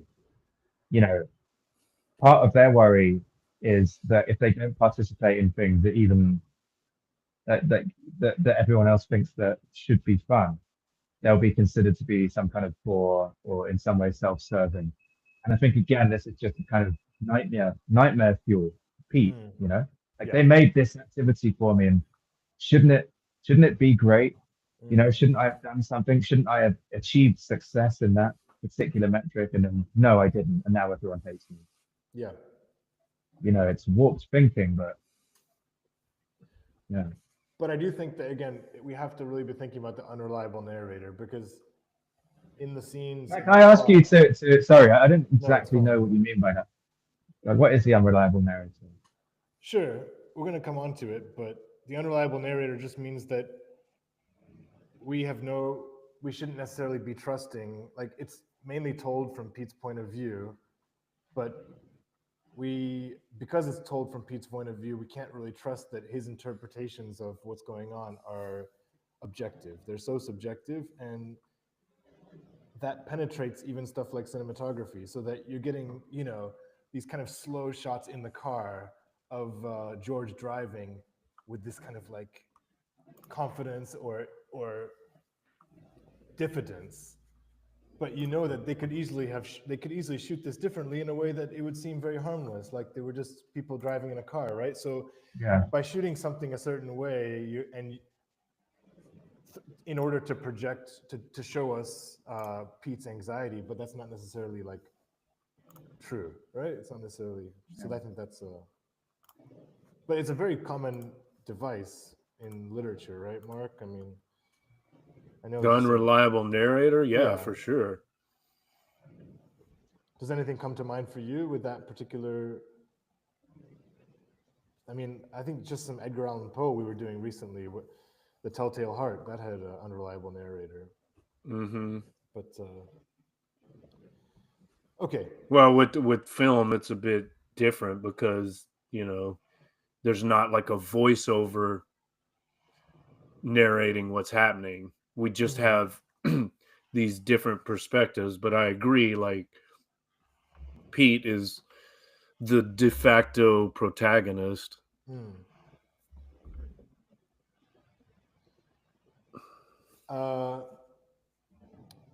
Okay, I don't know. I feel like we've already kind of exhausted this particular frame, so I don't mind if we move forward. Looking back to the madman. Yeah, this was. What did you guys think of this whole, like, the way that she? Because it seems like, right, she's a mothering figure, isn't she? She's very, very mothering. And actually, it's interesting you say about that unreliable narrator, because now, you remember earlier I mentioned about that very obvious cinematography. She comes in bathed in backlight, and swoops in and saves the day. Maybe that's just Pete's perception. And she does appear to be quite a maternal figure, a calming figure, kind of loving and protecting figure. This takes it to a kind of stretches it to a parody extent. Like she's putting him to bed. And, right, here's some hot milk and Yeah, but I mean, don't forget he's been out all day, he's had all these new impressions, he's had cocaine, he's had alcohol. Do you really think that he would then go and have a little nap? I'm not convinced, I think I'd be wired for days after that. Yeah. But again, so it's like initially I think we see her as very, very positive, very positive. Then she has that chat outside with Archie, which is not with Archie, I'm sorry, with Harry, and we're kind of like, Harry, what's going on there? And then by calling him madman, she's starting to turn a little bit. I think like her loyalty, we want, in some way, our heart wants her to be constantly loyal to Pete, but we see her kind of getting maybe seduced by the group's interpretation of Pete, so that she's. Can I just say about this slide, about the fading image on the right hand side? I mentioned about his physicality earlier because he's a very, very well built person, and you see the kind of stooped shoulders, sloped shoulders, head going forwards. Right. There was a lot of things. I don't know if you guys noticed a little tick under his left eye, a lot of touching the neck. When he was kind of making a concession. When people were putting him in his place, a lot of head cocking, like it's a sign of uncertainty. Yeah, he portrayed that very well. It's difficult for a big person to do that. So shout out to him. Shout out. Okay.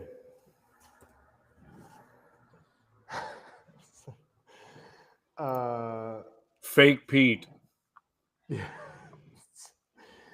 What are you guys trying to say? That I have no personality? Oh man. Yeah. The roast as a genre does make me uncomfortable. Like, I don't know. You have to sign up for it. Then it's okay. we see them all the time on the internet, don't we? Yeah. You see people who are offered, 5 minutes on a very famous, well-watched comedy show to do what they want, and in exchange they get roasted afterwards, or not if they succeed.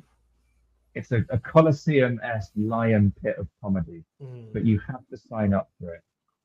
Otherwise, it's abuse. And I can't get on board with the idea, even of a light roast. Why would you do that to somebody on their birthday? So from a clear antagonist as well. He went round and had conversations with several of his friends beforehand over the course of the weekend, telling them that Harry made him uncomfortable, and he thought that Harry wasn't who he said he was. And at the end, they let him create some roast. And the constant scribbling in the notebook, just hilarious. Yeah, we haven't even mentioned that yet. Yeah. Oh man. You have to be very thick-skinned, I think, to handle a roast. Like I'm so thin-skinned, and I've basically found like lots of ways to protect myself so that like I don't actually deal with anxiety much anymore, because I've just found ways to like avoid it. But I would like stuff like at my language school in the summer, we would get reviewed in Exeter. We would get reviewed every week by the students. So we'd give them a comment card to fill out every week too. That's pretty intense, And they would rate, and we all had each student had two teachers assigned for the whole week, right? So one person was their main teacher, and the other person was like their second teacher. And so in these like scorecards, they would give you a score like you're between 1 to 5, and your second teacher is between 1 to 5, and it was just really, I just hated it, And so I just remember being so like strict about taking these papers and like delivering them upside down to the office and just making sure like I wouldn't look at them. That was like my way of protecting myself. Even though in theory I'm supposed to look at them to like think about how I can be a better teacher. Like I was confident enough as a teacher that I knew I didn't really, like I was as if that's the way to improve. Figure out what's going to make the students like exactly. you more. That's That'll stupid make too. you That's insane a as more well. effective educator. Agree. Yeah. So that's insane as Yeah, well. it's ridiculous. You can't make a horse drink by telling it how bad it is, or by telling it how thirsty it is. Mark, you mentioned earlier like Peep Show. Yeah. There was a lot of very good situational based comedy there. I don't know if you recall the episode where he was engaged to Sophie still, and they went to marriage counseling, and the counselor said, "Don't you want to talk about the other thing, Sophie?" And as Sophie mentioned about Mark's premature ejaculation. Yeah, And that sounds familiar. it only been 56. There had only been 4 minutes. There had 56 minutes remaining, and Mark turns white as a sheet and stands up and says, "Well, this has been nice." And then she says, "Mark, there's 56 minutes remaining." And then of course it jumps to his internal monologue. Great, another 56 minutes to hear about how awful I am in bed, and I'll be paying £50 for the privilege. I suppose you do have to be thick-skinned, but where's the line that you draw? And as I said earlier, Pete hasn't invited any of this. Quite the opposite. He's seemingly in crisis. Yeah. Another thing, I don't think this film was too messagey and trying to make too much of a social comment. But it's obvious that Pete's in crisis some way or another. He is in crisis, but I don't know. We'll see. I'll talk a little bit more about what I saw from the director and writer in interviews. So I mean, what happens when someone's in crisis and then you continue to attack them from all sides? They will eventually go into a state of berserk. which he does, right? He throws the vase. Yeah. I think that's our next our next shot. Goodness. Do you think anyone that hasn't seen this is able to follow our conversation? I'm worried about that. Well, we can make it for people who've seen the film, Mm-hmm. So that's how I see it. That's how I perceived it anyway when I was planning it. Like It's something I would enjoy if I had seen the film. So this was so. I just wondered if this really happened. I mean, I guess it happened, right? But like, because this is the last thing we see right before the car, and it's like we don't know like how bad, like was like, did he go to the hospital? You know, like what did you? You get the glimpse really for the first time about what fuels this anxiety. I mean, we spoke earlier a bit about coincidental and incidental anxiety. You start to feel, okay, is this incidental then? Is there something that really torments him and causes him to have a low opinion of himself? Just guilt of what he did. And it's a pretty shitty thing that him and his friend did, right? Yeah. And again, for the people who haven't seen this, Pete and his friend, he reveals at the end after this roast, he thinks that what they're driving at by the roast is the fact that he and his friend caused a mentally impaired young lady to commit suicide. So Pete and his friend used, can I say this, Tom? Is it okay? Yeah, absolutely. Pete and his friend would call this girl and make dog barking noises down the phone because she was afraid of dogs. And eventually this girl, in her anguish, went to the bathroom, put a bag over her head, committed suicide. And during the roast, there's a girl who comes onto the stage, the makeshift stage, with a plastic bag over her head, and Harry is barking loudly like a dog. What was the excuse? By the way, it turned out that none of this was real. That it wasn't. They weren't driving at that at all. There was an excuse for everything. Right. So they said. Yeah, but I mean, what about the bag over the head? What was the reason for that again? The real reason? I can't remember. I'd almost need to like revisit the script again. About the dog, it turned out that Harry was what was the name of this guy? Plank, yeah? And they had dared Plank to French kiss a dog, which he'd done. And there was also some semi-plausible reason for the bag over the head. You know? Yeah, I almost like want to just look at the script a tiny bit there.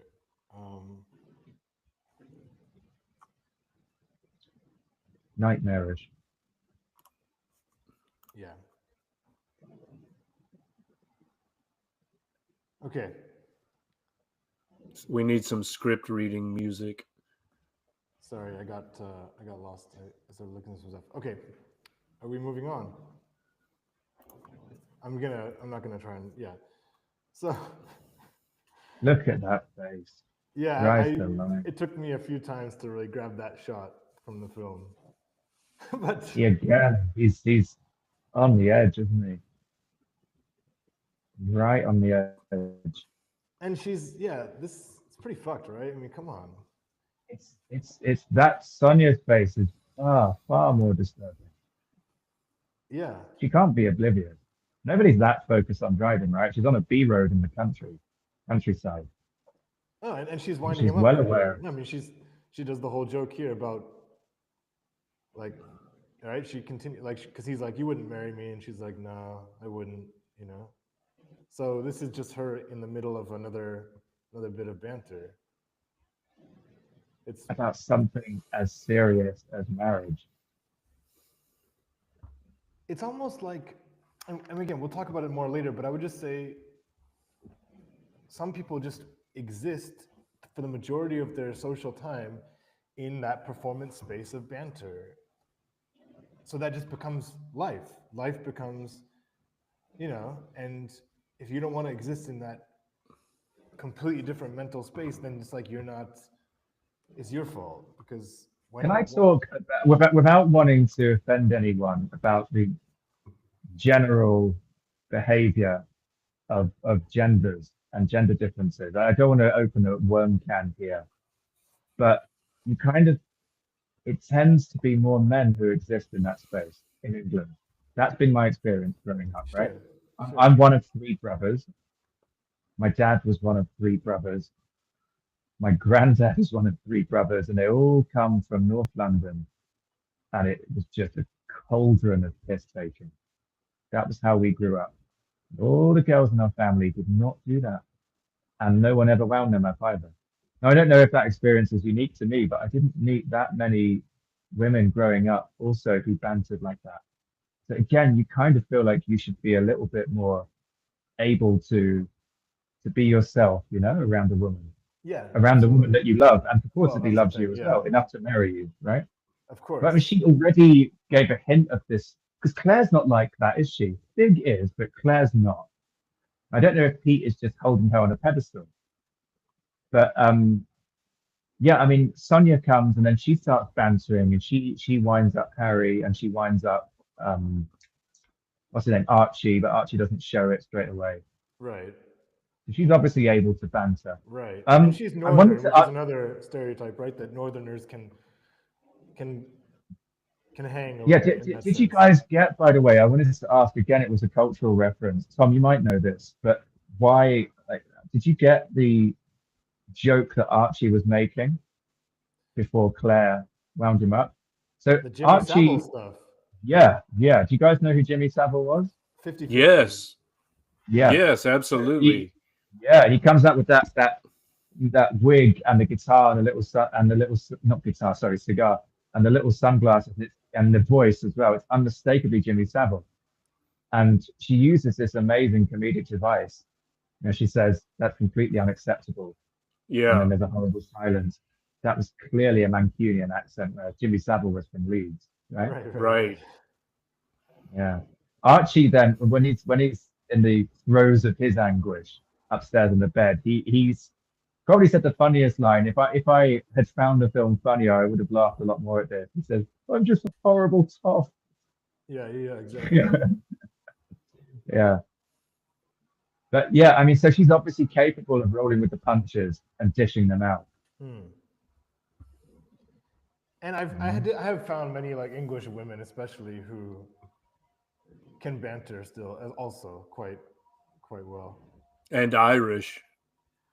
Yeah, and Irish, absolutely. Oh, that's not banter. That's crack. Yes, That's the crack. that is the crack. Mm. I just had a random comment or Please. question, I guess. Have either of you seen the Martin Scorsese film After Hours? No. I was reminded of that as I watched this. I mean, similarly, there's one character who experiences all of these crazy, slightly menacing things over the course of a night, and then he wakes up uh, in his office. Like he finds himself in front of his computer at work the next day after he's been his entire body. He's in a body cast. I can't remember how it happens, but that's just one of the absurd things that he experiences during this night of menace. And he ends up in front of his computer in a body cast, and the screen says, "Good morning, uh, Tom," or whatever his name is. It that final line reminds me of the which is ambiguous. What are we to make of that? It reminds me of the way this film ends too. And so you you don't know what's happened. You have that fucking what reaction, and you don't quite know how to feel about the protagonist, right? Like maybe you sympathize with him on some level, but at the same time you see how he kind of brings it on himself. And the So that's notion a of perpetual suffering as well yeah, just goes yeah. on It's and like on, it's like never like ending. Patrick It's Bateman. yes. Thank you for helping me finish my thought. It's like that's the whole film. It's just a uh, string of abuses, and it's like an endurance test. Like how much can one person take, Yeah. Before they and throw a it vase. it never really lets up. And when it finally does, when the film ends, you don't know how to interpret it. Like in the case of After Hours, what happens? He's in a body cast. He can't he somehow delivered into his chair. I don't remember how, but like, what does someone come free him from that? Or Would you recommend that film? is he just stuck there? Yeah, it's a really interesting. I mean, this is Scorsese, right? Like, it's a. I don't know if it's a comedy horror film, but I think it's probably described as like an absurdist, surrealist comedy. But this is the guy who made Goodfellas, so it's not Sure. really something you would expect from him. But it's I do recommend it. I think it's if you like this, you might like that. Nice. All right, let's get into some of the main talking points. I think we're going to transition now into some other slides. So this is a funny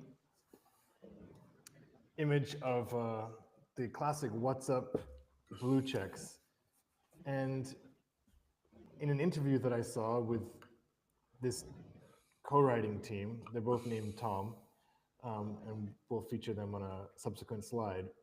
They said that the feeling of the whole film that they want to capture was the emotion a person feels when they've sent a text on WhatsApp and it's been read, but hasn't been responded to, and the anxiety that can produce.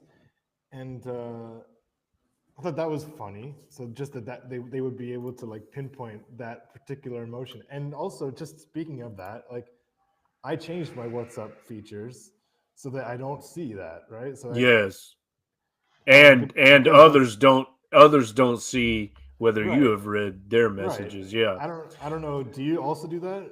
I have. I recently did that just because it seems to prevent some unnecessary drama.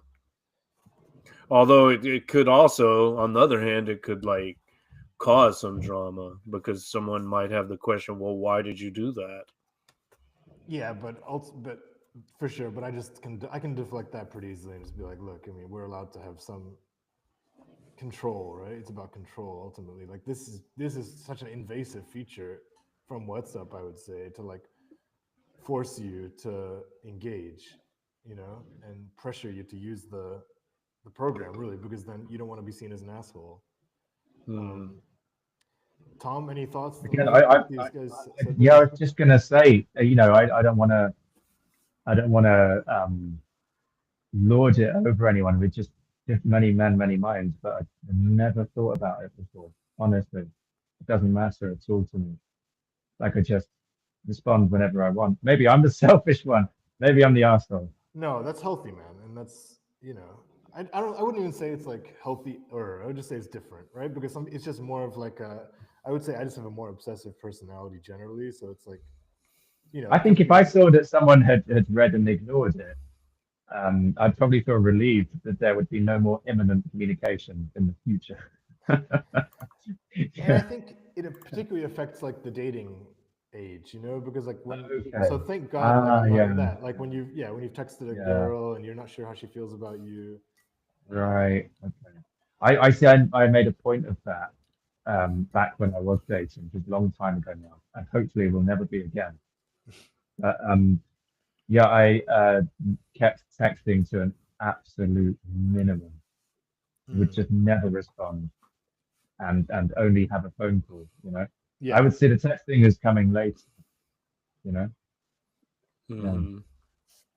But yeah, you're right. I mean, there's a generational gap now. I guess this really does cause people a lot of upset. exactly. And I think that's what it's also speaking to, is that this kind of stuff causes our youths quite a lot of stress in different ways, whether it's like counting the number of likes or whatever, right? Yeah, there's a That whole backlash against that. I've noticed on social media now you can remove the function that publicly displays how many likes something has.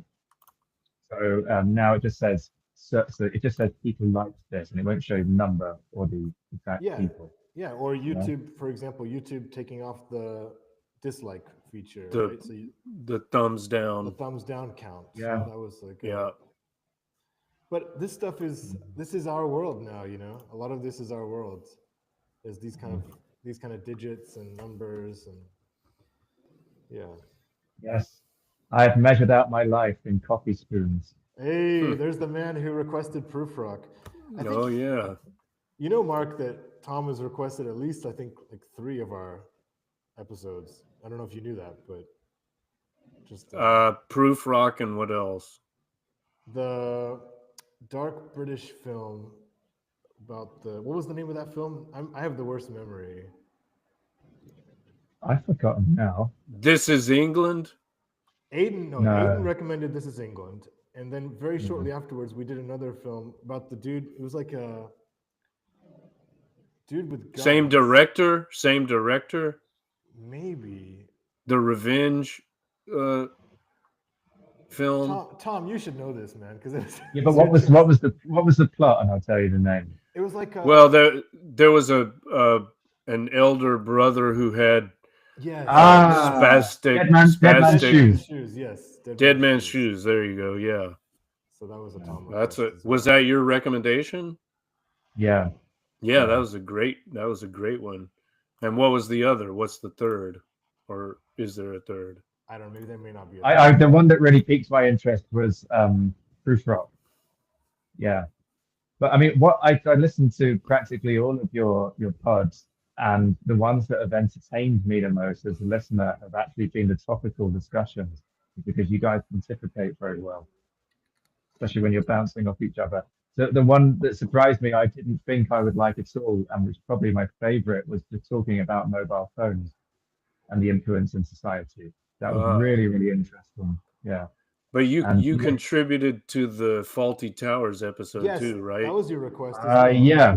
I think. No, Mark. No, I picked it, but you had Tom had a really cool story with his dad. A personal experience. Yeah, your dad introduced you to those back episodes. Yeah. Is that right? That's right. Yeah. We were in France. We were on holiday in France, and it was pissing it down outside. Pardon my French. Then we just found a bunch of like VHS videos and loaded them up, and it turned out to be Faulty Towers, and watching it like that. Yeah. All right, let's keep going. Keep going.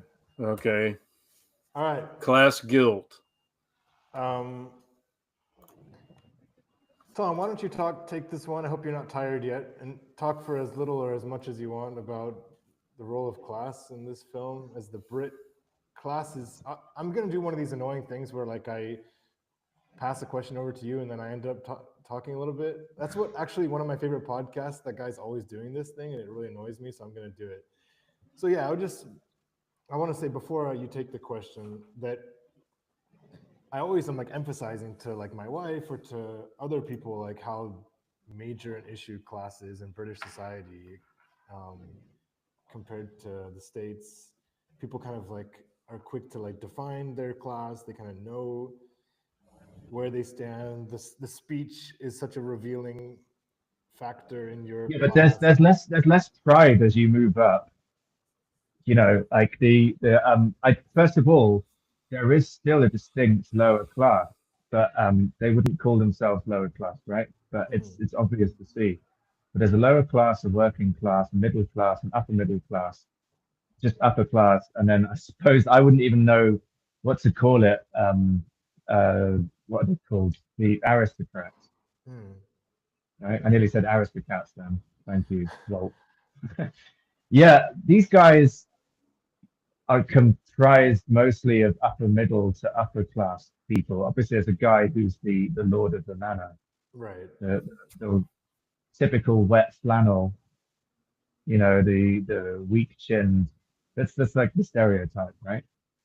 Claire is a bit. I mean, you want me to talk in stereotypes?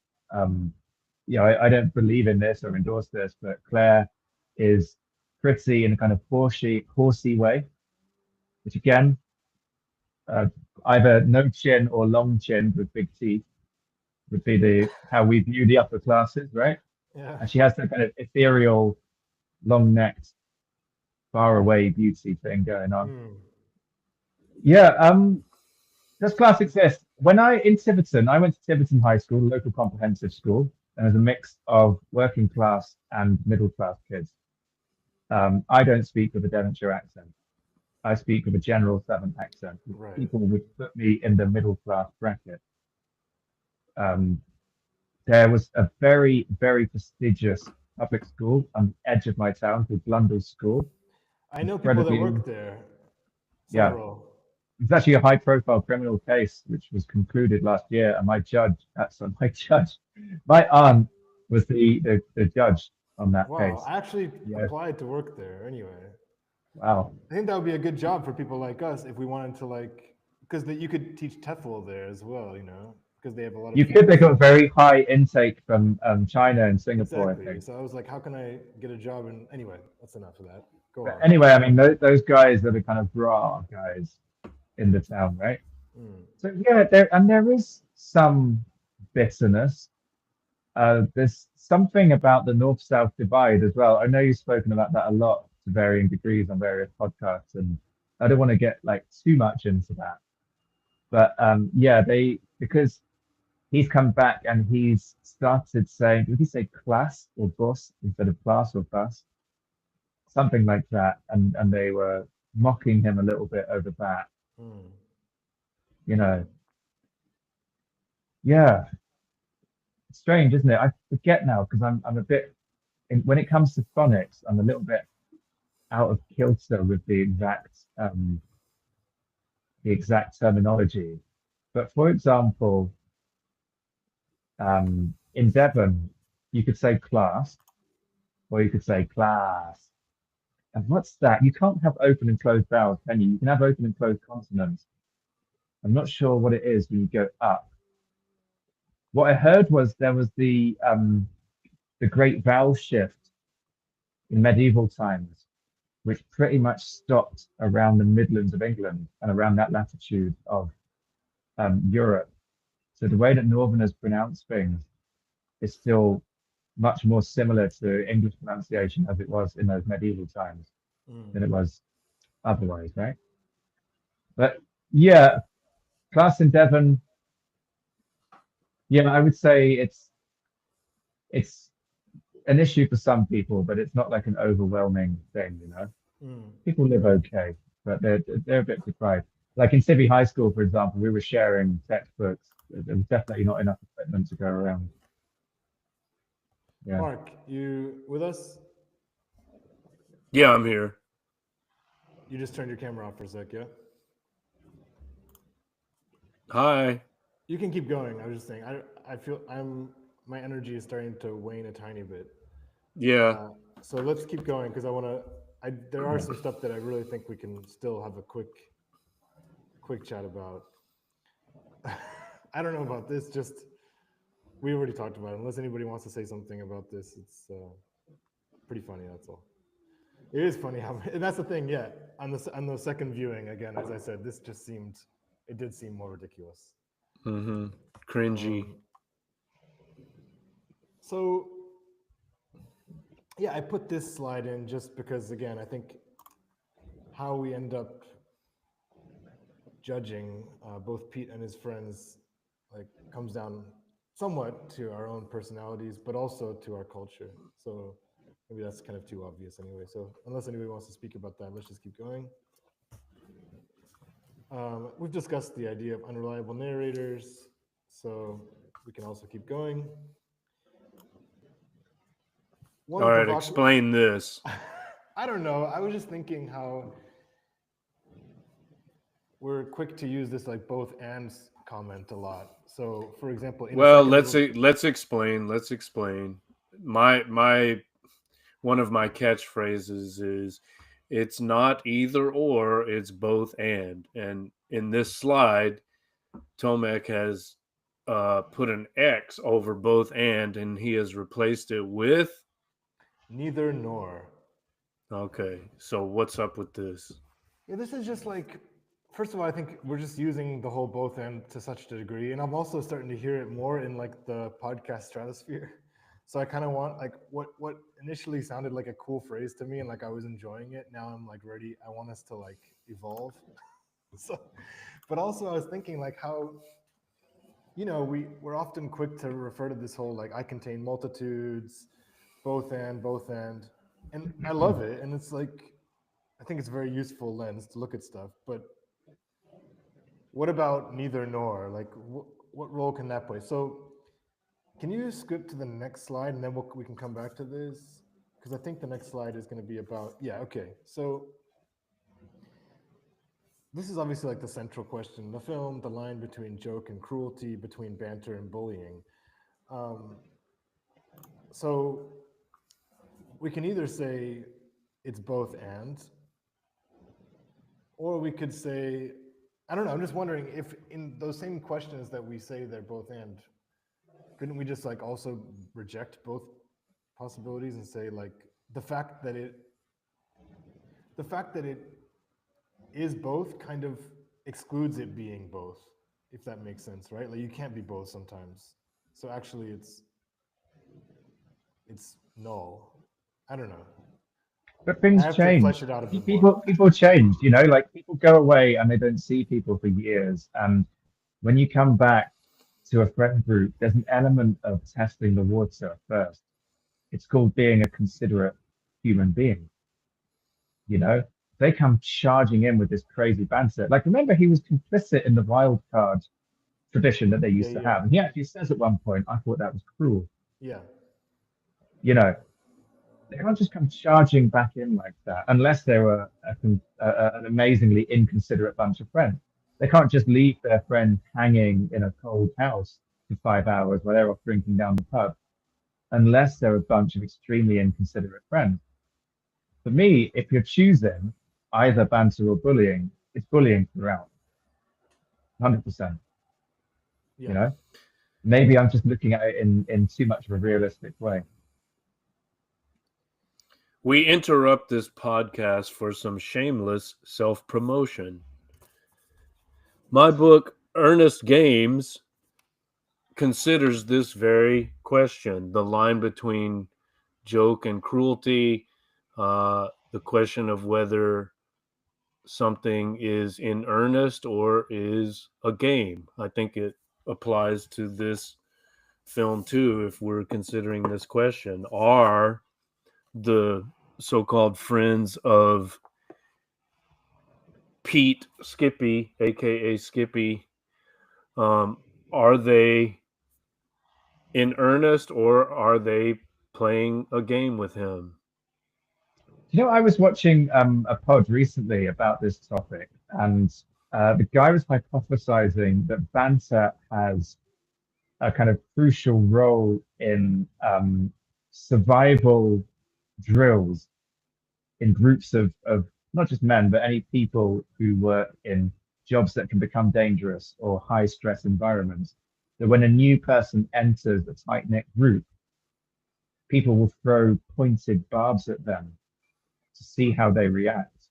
They'll simulate a stressful environment and see if they can accept it, or even better, turn it around and throw it back. To be creative in times of stress and crisis, to keep your head. You know, so there's an evolutionary perspective to this as well. Yeah, that we are highly evolved beings and nuanced beings now with too much time on our hands and not enough pressing matters of survival on our hands, aka time to overthink. You know, so such pointed barbs then can really cut your legs out from under you if you're not in the right headspace for it. And sometimes, I mean, I don't want to make this about me, Tom, but you did mention early on, like, you know, me deciding to pull out of that banter group was like a really big decision for me, like mentally, you know, and I don't regret it for a bit. Like, and it's not because I think it was toxic or anything. All I'm trying to say is like, it weakened, actually being in the banter group weakened me, you know? So now I feel stronger. And so all I'm saying is like, your example of like, if you were ever curious about that song, then I mean, I consider myself to be a very level-headed person, and I even spoke to other members of the group, and it wasn't banter. I know the exact night you're talking about. People lost their tempers and started directly insulting each other. It's not cool either. agreed, but in general, like I would just say that. Anyway, yeah, I mean, I think that your point about like its evolutionary purpose is fair, but I would just say it also takes. It's also a sign of strength to like, kind of not like, because you know what I mean, like participating is also like, I often am a loner in work situations, because I just prefer, I'm just saying sometimes it takes strength to avoid the group of banter, because you have to like be ready to take on shit by yourself.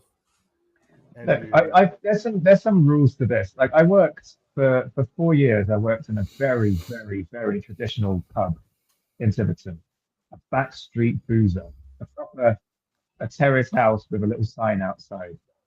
You know, called the Racehorse, still open in Tiverton, Welbrook Street, if anyone's interested. Anyway, that had very distinct characters and faces and all of these very, very nuanced pub rules. And there are some general rules to this banter as well. Like, first of all, in most cases, if you're not an asshole, you never hit someone where it hurts.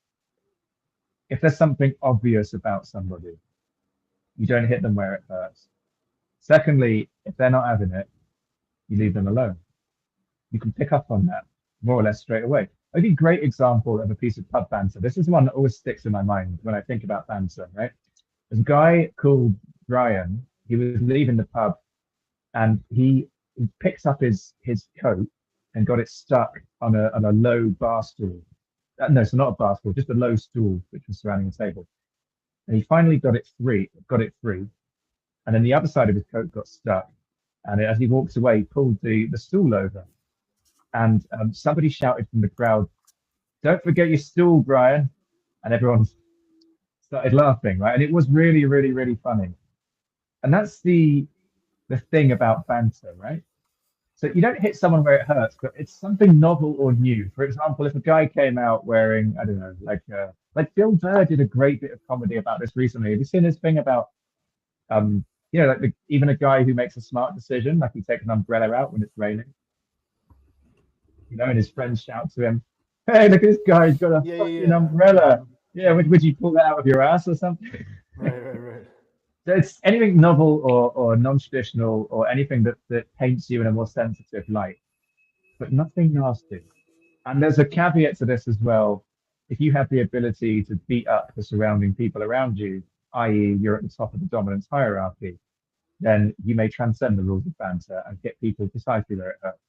If you're irresponsible, right? You're a I would nice just guy. say that you've defined it in a very noble way, which I think, like in reality, banter is a lot more cruel a lot of times. But Depends on the friend group as well, doesn't it? sure, but I'm It's a just bunch saying. of lads about the town who are apt to fight or to get into situations. Yeah, it's going to be a lot crueler, especially if someone comes into their stratosphere who clearly doesn't belong there. Then they're going to find themselves a butt of a joke very quickly. Yeah. Mark, any thoughts on this? I mean, if we're relating this question to the film, which I guess we are, you should bring it back to that. Yeah, I mean, I just just marveled at his tolerance. I'm talking about Pete's tolerance for it. I mean, I would have left like much sooner. I would have said, fuck all of you, and then just taken off. Like you guys are supposedly my best friends from college or whatever. I mean, I don't know what's happened, but I think I've outgrown this, or we've just like lost the connection that we once had. So thanks, but no thanks. I'm going home. I hear you. I would have just bailed on him, like that, or at least as I was watching this, I was thinking, oh, they've gone too far now. Like I'm out. I hear you. All I'm saying is that as I watched it a third time, I was seeing, at that moment when they're bantering him, he easily could have bantered back. It's like an invitation to play a game that he's not participating in, and the banter can be like quite affectionate. And the affection comes from the reciprocation. So, but every time he tries to play along, they undercut him and attack him. It's like that's what I felt. That's what I felt. Well, give us an example of his his hypersensitivity. Okay, so like when Harry comes in and he says like you're supposed to be the funniest guy on the planet, you know, and he just doesn't say anything back. Like he just like freezes. Whereas if he was in a big And I'll give you another example. When somebody, I can't remember who, said to him, yeah, it was the nice guy. I can never remember his name. What's the nice guy's name again? George. George, right? Yeah, George See, and to him are in the me, kitchen. George is the biggest asshole, but okay. That's why it's funny that we've dubbed him the Yeah, so he's now George, the nice guy. George says that no, but the nice guy, I mean it as an insult, really. You know, Okay. or I should say the guy who doesn't have any courage, right?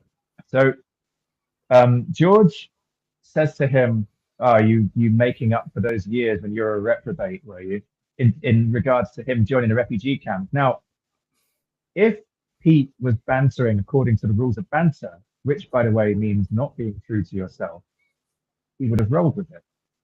But he feels some sense of honor, like he's honor bound to himself to do himself justice now. He doesn't want to just agree with that. And he says, and he makes the screw face as well. He says, no, also that I'm quite passionate about it. Now, Exactly. That's annoying. That breaks the banter cycle. Yes. It breaks the cycle and it ostracizes people from the group because they're not following those tropes. Exactly. And the whole point of banter, as it was explained to me, is like in English society is to cut down on pride, people having pride, so that everyone's kind of at this level playing field where we're trying to deflate our false ego. So that would be like, again, maybe an idealized way to look at banter, but you know, nobody's supposed to feel like they're better than others. I don't know. I may have shared this story before, but the Irish author Roddy Doyle, who is, you know, somewhat famous, like one of his novels they made a movie out of.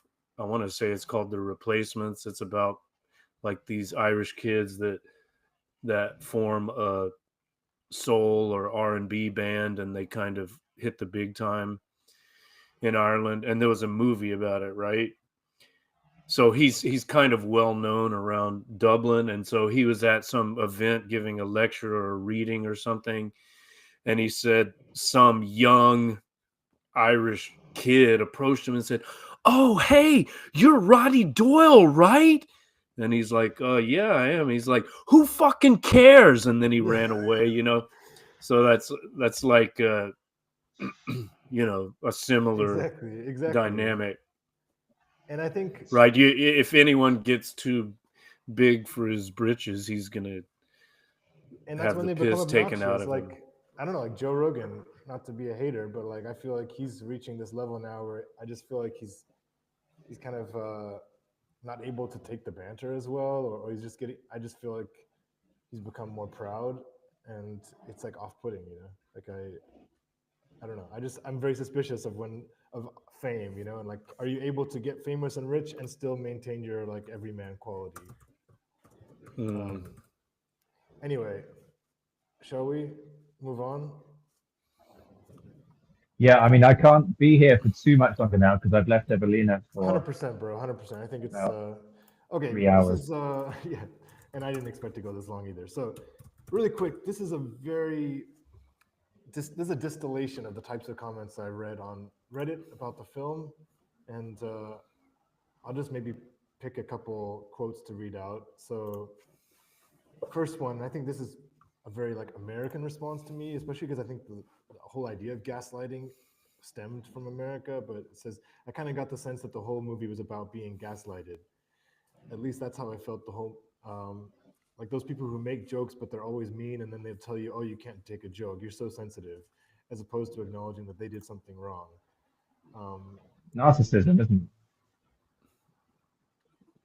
Pardon? No, this one I would say is not narcissism. It's like the defense. No. I'm saying like what the idea that they're highlighting is narcissism. You know, it's like winding somebody up to an unacceptable degree and then saying, like turning it around on them. Like claiming that they're being narcissistic. Yeah. So this person's final. So I don't think the takeaway was that he was just an overly sensitive guy. Second statement. Yeah, so in other words, there was a conspiracy to fuck Yeah. with him. But again, Okay. I'm seeing that as a very American response. And again, that's not, and I'm not saying that in a dickhead way though. I'm just saying for me, it's a bit more American. We can talk about I'm that, the though. dirty Yank. Here Exactly. it comes. You are. Thank you. Next one is a similar take. Unless we are being massively deceived, they are all awful to him seemingly for no reason.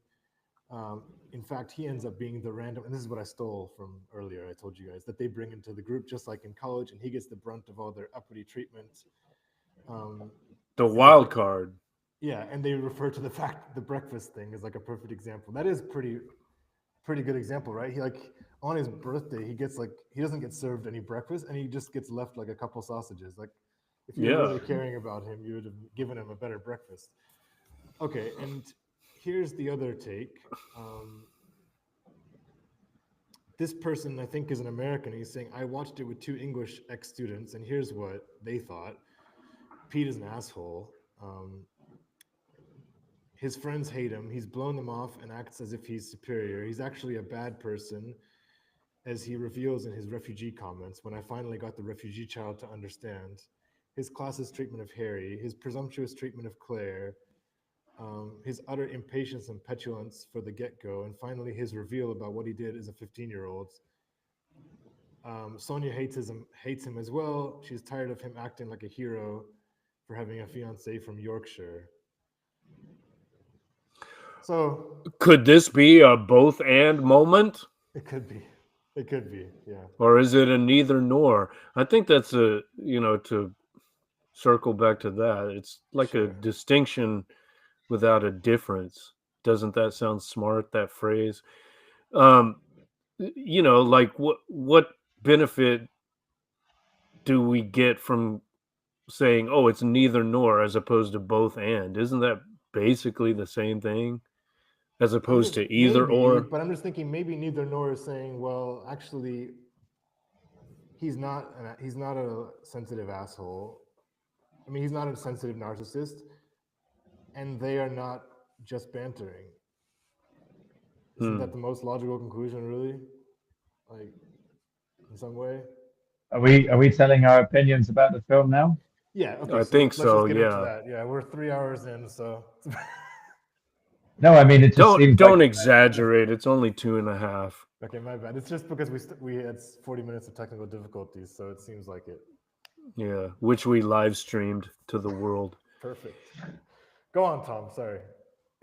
You know what? I feel like I've trodden water pretty well up until this point, and now you're both just going to think I'm a dickhead. But I have a very I usually have quite conventional opinions about films, but because when you are in some anxious state, whether you suffer from definable anxiety or not, everyone gets into anxious states sometimes, right? I've seen you in them. Have these, you live out like these dialogues that you have with your friends, and sometimes you do think, all my friends hate me. And those dialogues are wildly exacerbated, highly unrealistic, and never ever come anywhere close to fruition because people aren't like that. Yeah. Even assholes aren't like that. Even assholes know how to pretend to be good, right? This is an entire film set up with a grotesque parody of friendship, according to the insecurities and suspicions of one man.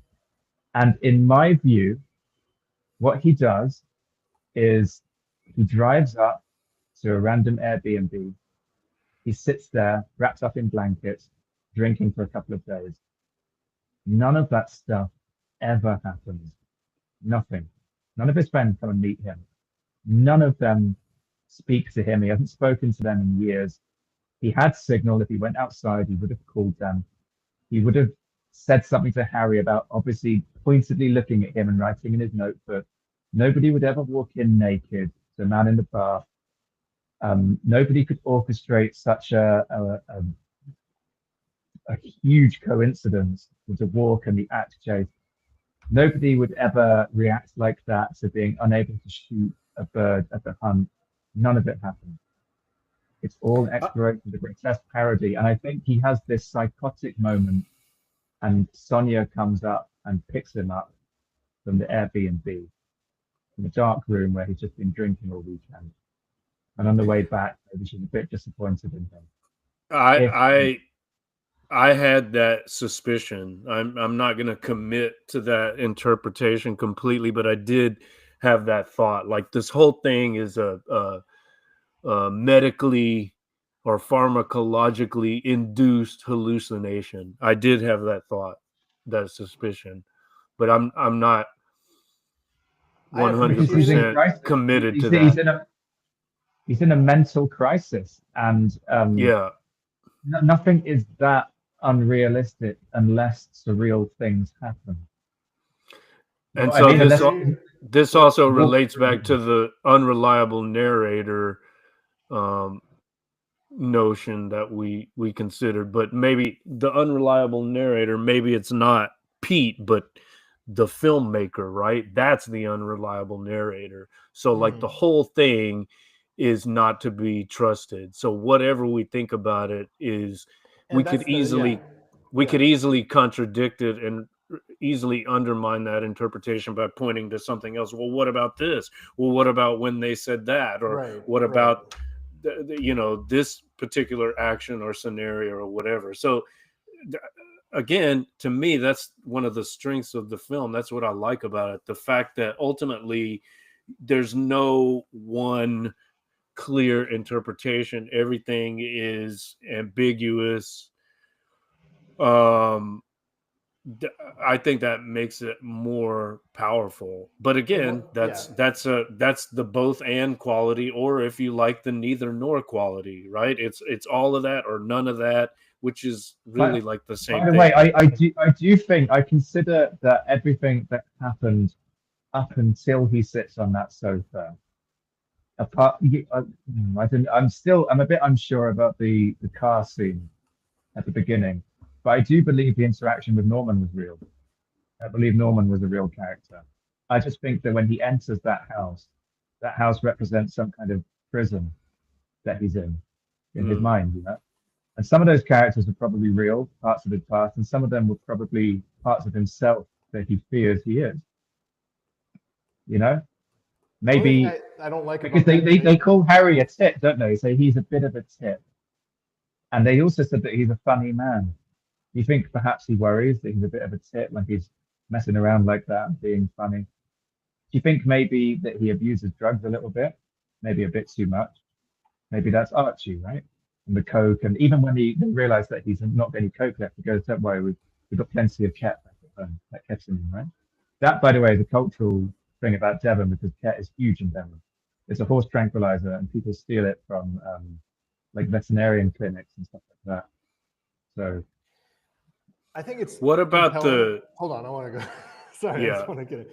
Just the only thing I don't like about that kind of interpretation is, well, first of all, it's a movie, so like it's allowed to have a lot of artifice, and and the second is, it's just too much like the whole "I woke up in a dream, it was all a dream" type thing. I'm not into that kind of. I don't know. I just think it exists, and it's a fiction at the same time. Like it exists for us to. I don't know. I just think that the power of the film, in a way, no, is that it's not. We're imagining all these situations as. It's not. It's not that he woke up and it was all a dream. The whole thing is a waking dream, where there's no clear distinction between dream and so-called everyday reality. Yeah, this is his fear of how things would be if he met up with those people. You know? Maybe. I mean, one way to see it would be like he booked the Airbnb and then he didn't invite anyone because he was too worried, or he cancelled, right? And he just sat there thinking about all the horrific things that could have happened if he hadn't cancelled. Yeah, I mean, I can't remember exactly what happened, but the filmmakers, they said that the inspiration for the film was a wedding that they attended. One of them attended a wedding with people from his past, and it was like that kind of similar vibe. I don't know how. That's not especially illustrative, but anyway. Can we go to the next slide? Well, can I ask my question Sure. Sorry. of both of you? I meant to ask this before, just because I didn't understand why this was so important to this character, and maybe one or both of you have some insight. He seems overly concerned about being called shy. Do you remember this? He's like, "Well, did you Harry seems to think I'm shy. You didn't tell him I was shy, did you? Yeah. Shy? Like shy? Why is that? I had to like replay that several times. Yeah. Like, is he saying shy? SHY? Like what? Like that's the worst thing you could be is shy? Is that some British social thing I don't know about? Like is that the ultimate faux pas to be shy? No, but that's what haunts people with social anxiety, isn't it? That's what haunts them, and the last thing they want is to show that side of themselves because it's in them. You know? Okay. Yeah. I mean that's how I Tomek? took. Well, the only thing I would say is Claire, in one of her conversations with him, just to add to what you're saying, she's like, "You're just a bit anxious, but that's nothing new, right?" So again, it's like, it's clear that that way gives more credence to again this idea that he's not reliable, that he wasn't this party guy in college, that he's been pretty repressed. And he's trying to talk himself up to impress Sonya. Is that the idea? Or he's just deluded himself into, rose tinted glasses and that whole thing where we do see our past maybe in a way that is overly romantic, right? Mm-hmm. But yeah, let's jump into. I don't even really care about this. So Okay. let's keep going. I don't know. Yeah, and I think I'm Those going to of have you- to shoot off in a bit because, as I said, my daughter's been like sitting in the bedroom like Harry Potter at the Dursleys. Can we do 5 minutes? Yeah, 5 minutes. Let's do 5 minutes max. All right. Those of you not watching, we're passing over the male shame cycle slide, which I think that would be pretty interesting. But we're moving on. Yeah. All right. Here we go. This is just interesting that both of these guys, they're named Tom, and they write together and they've worked together in the past as the comedy duo Totally Tom. And I think it was even like up for grabs who was going to play Pete. And then Tom ended up taking him on. So there you can see the St. Petersburg equivalent of the Tom and Tom. By the way, Tom just wrote a play for our school and I starred in it. So, we're on the come up as well. All right, let's keep moving. The other guy wasn't in the film at all, though, was he? No, he wasn't. Yeah. Okay. I thought this was very important. Again, this is a quote from the director. "We English are very emotionally repressed. We don't really talk about things from the heart, and so we just joke. That's how we make friends, and that can be really nice and sweet, but also it's a fine line into something horrible." As is being overly expressive and too much in tune with your emotions. Agreed. There's a fine line to anything, right? Yeah, agreed. Americans are often the opposite extreme, unloading a bit too much all at once. And this is just a note about the filmmaker. He's not especially well known, but yeah, his name is Andrew Gaynord.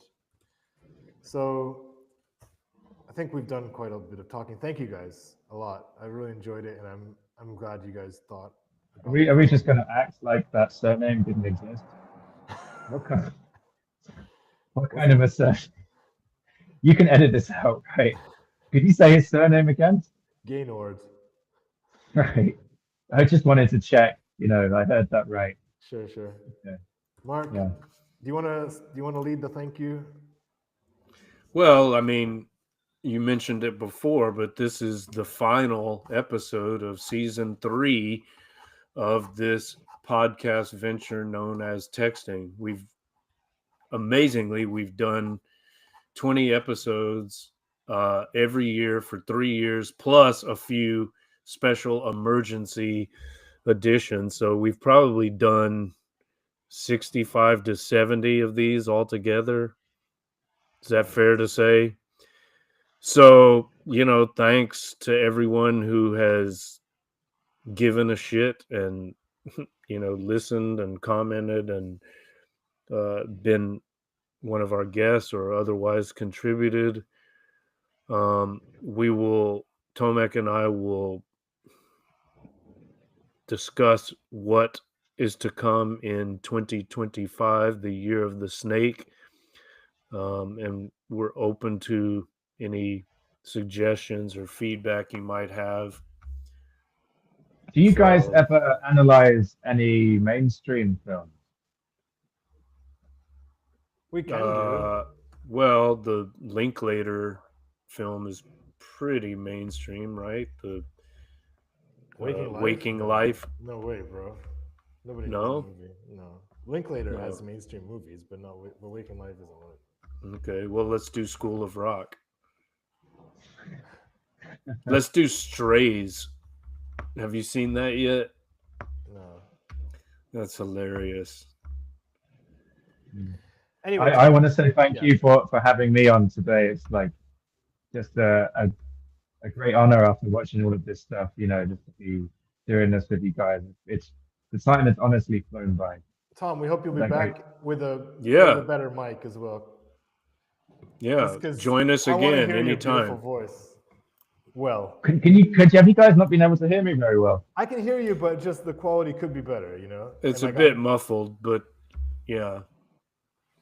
But come back anytime. If you have a particular deviant text that you'd like us to consider, you're welcome to join us again. Okay. Well, I thank you both very much. I wish you a happy new year. Happy New Year to you, buddy, and to you, Mark. I look forward to watching this when it comes out. Awesome. All right then. All right. Okay, everyone, remember to subscribe to the Substack. I'm at markwillwright.substack.com. My co-host is at tomekb.substack.com. This has been streaming live on my YouTube channel at Mark Will Write, WRITE, and eventually we'll edit it and post it to the YouTube channel as well. So thanks again. Any last words for season 3? You spoke eloquently on the previous slide, and as usual, I would just say that I'm thankful to you, Mark, and I'm hyped to continue in our creative ventures together. Sounds good. Take care, everyone. Peace. Okay. I hope we got all of his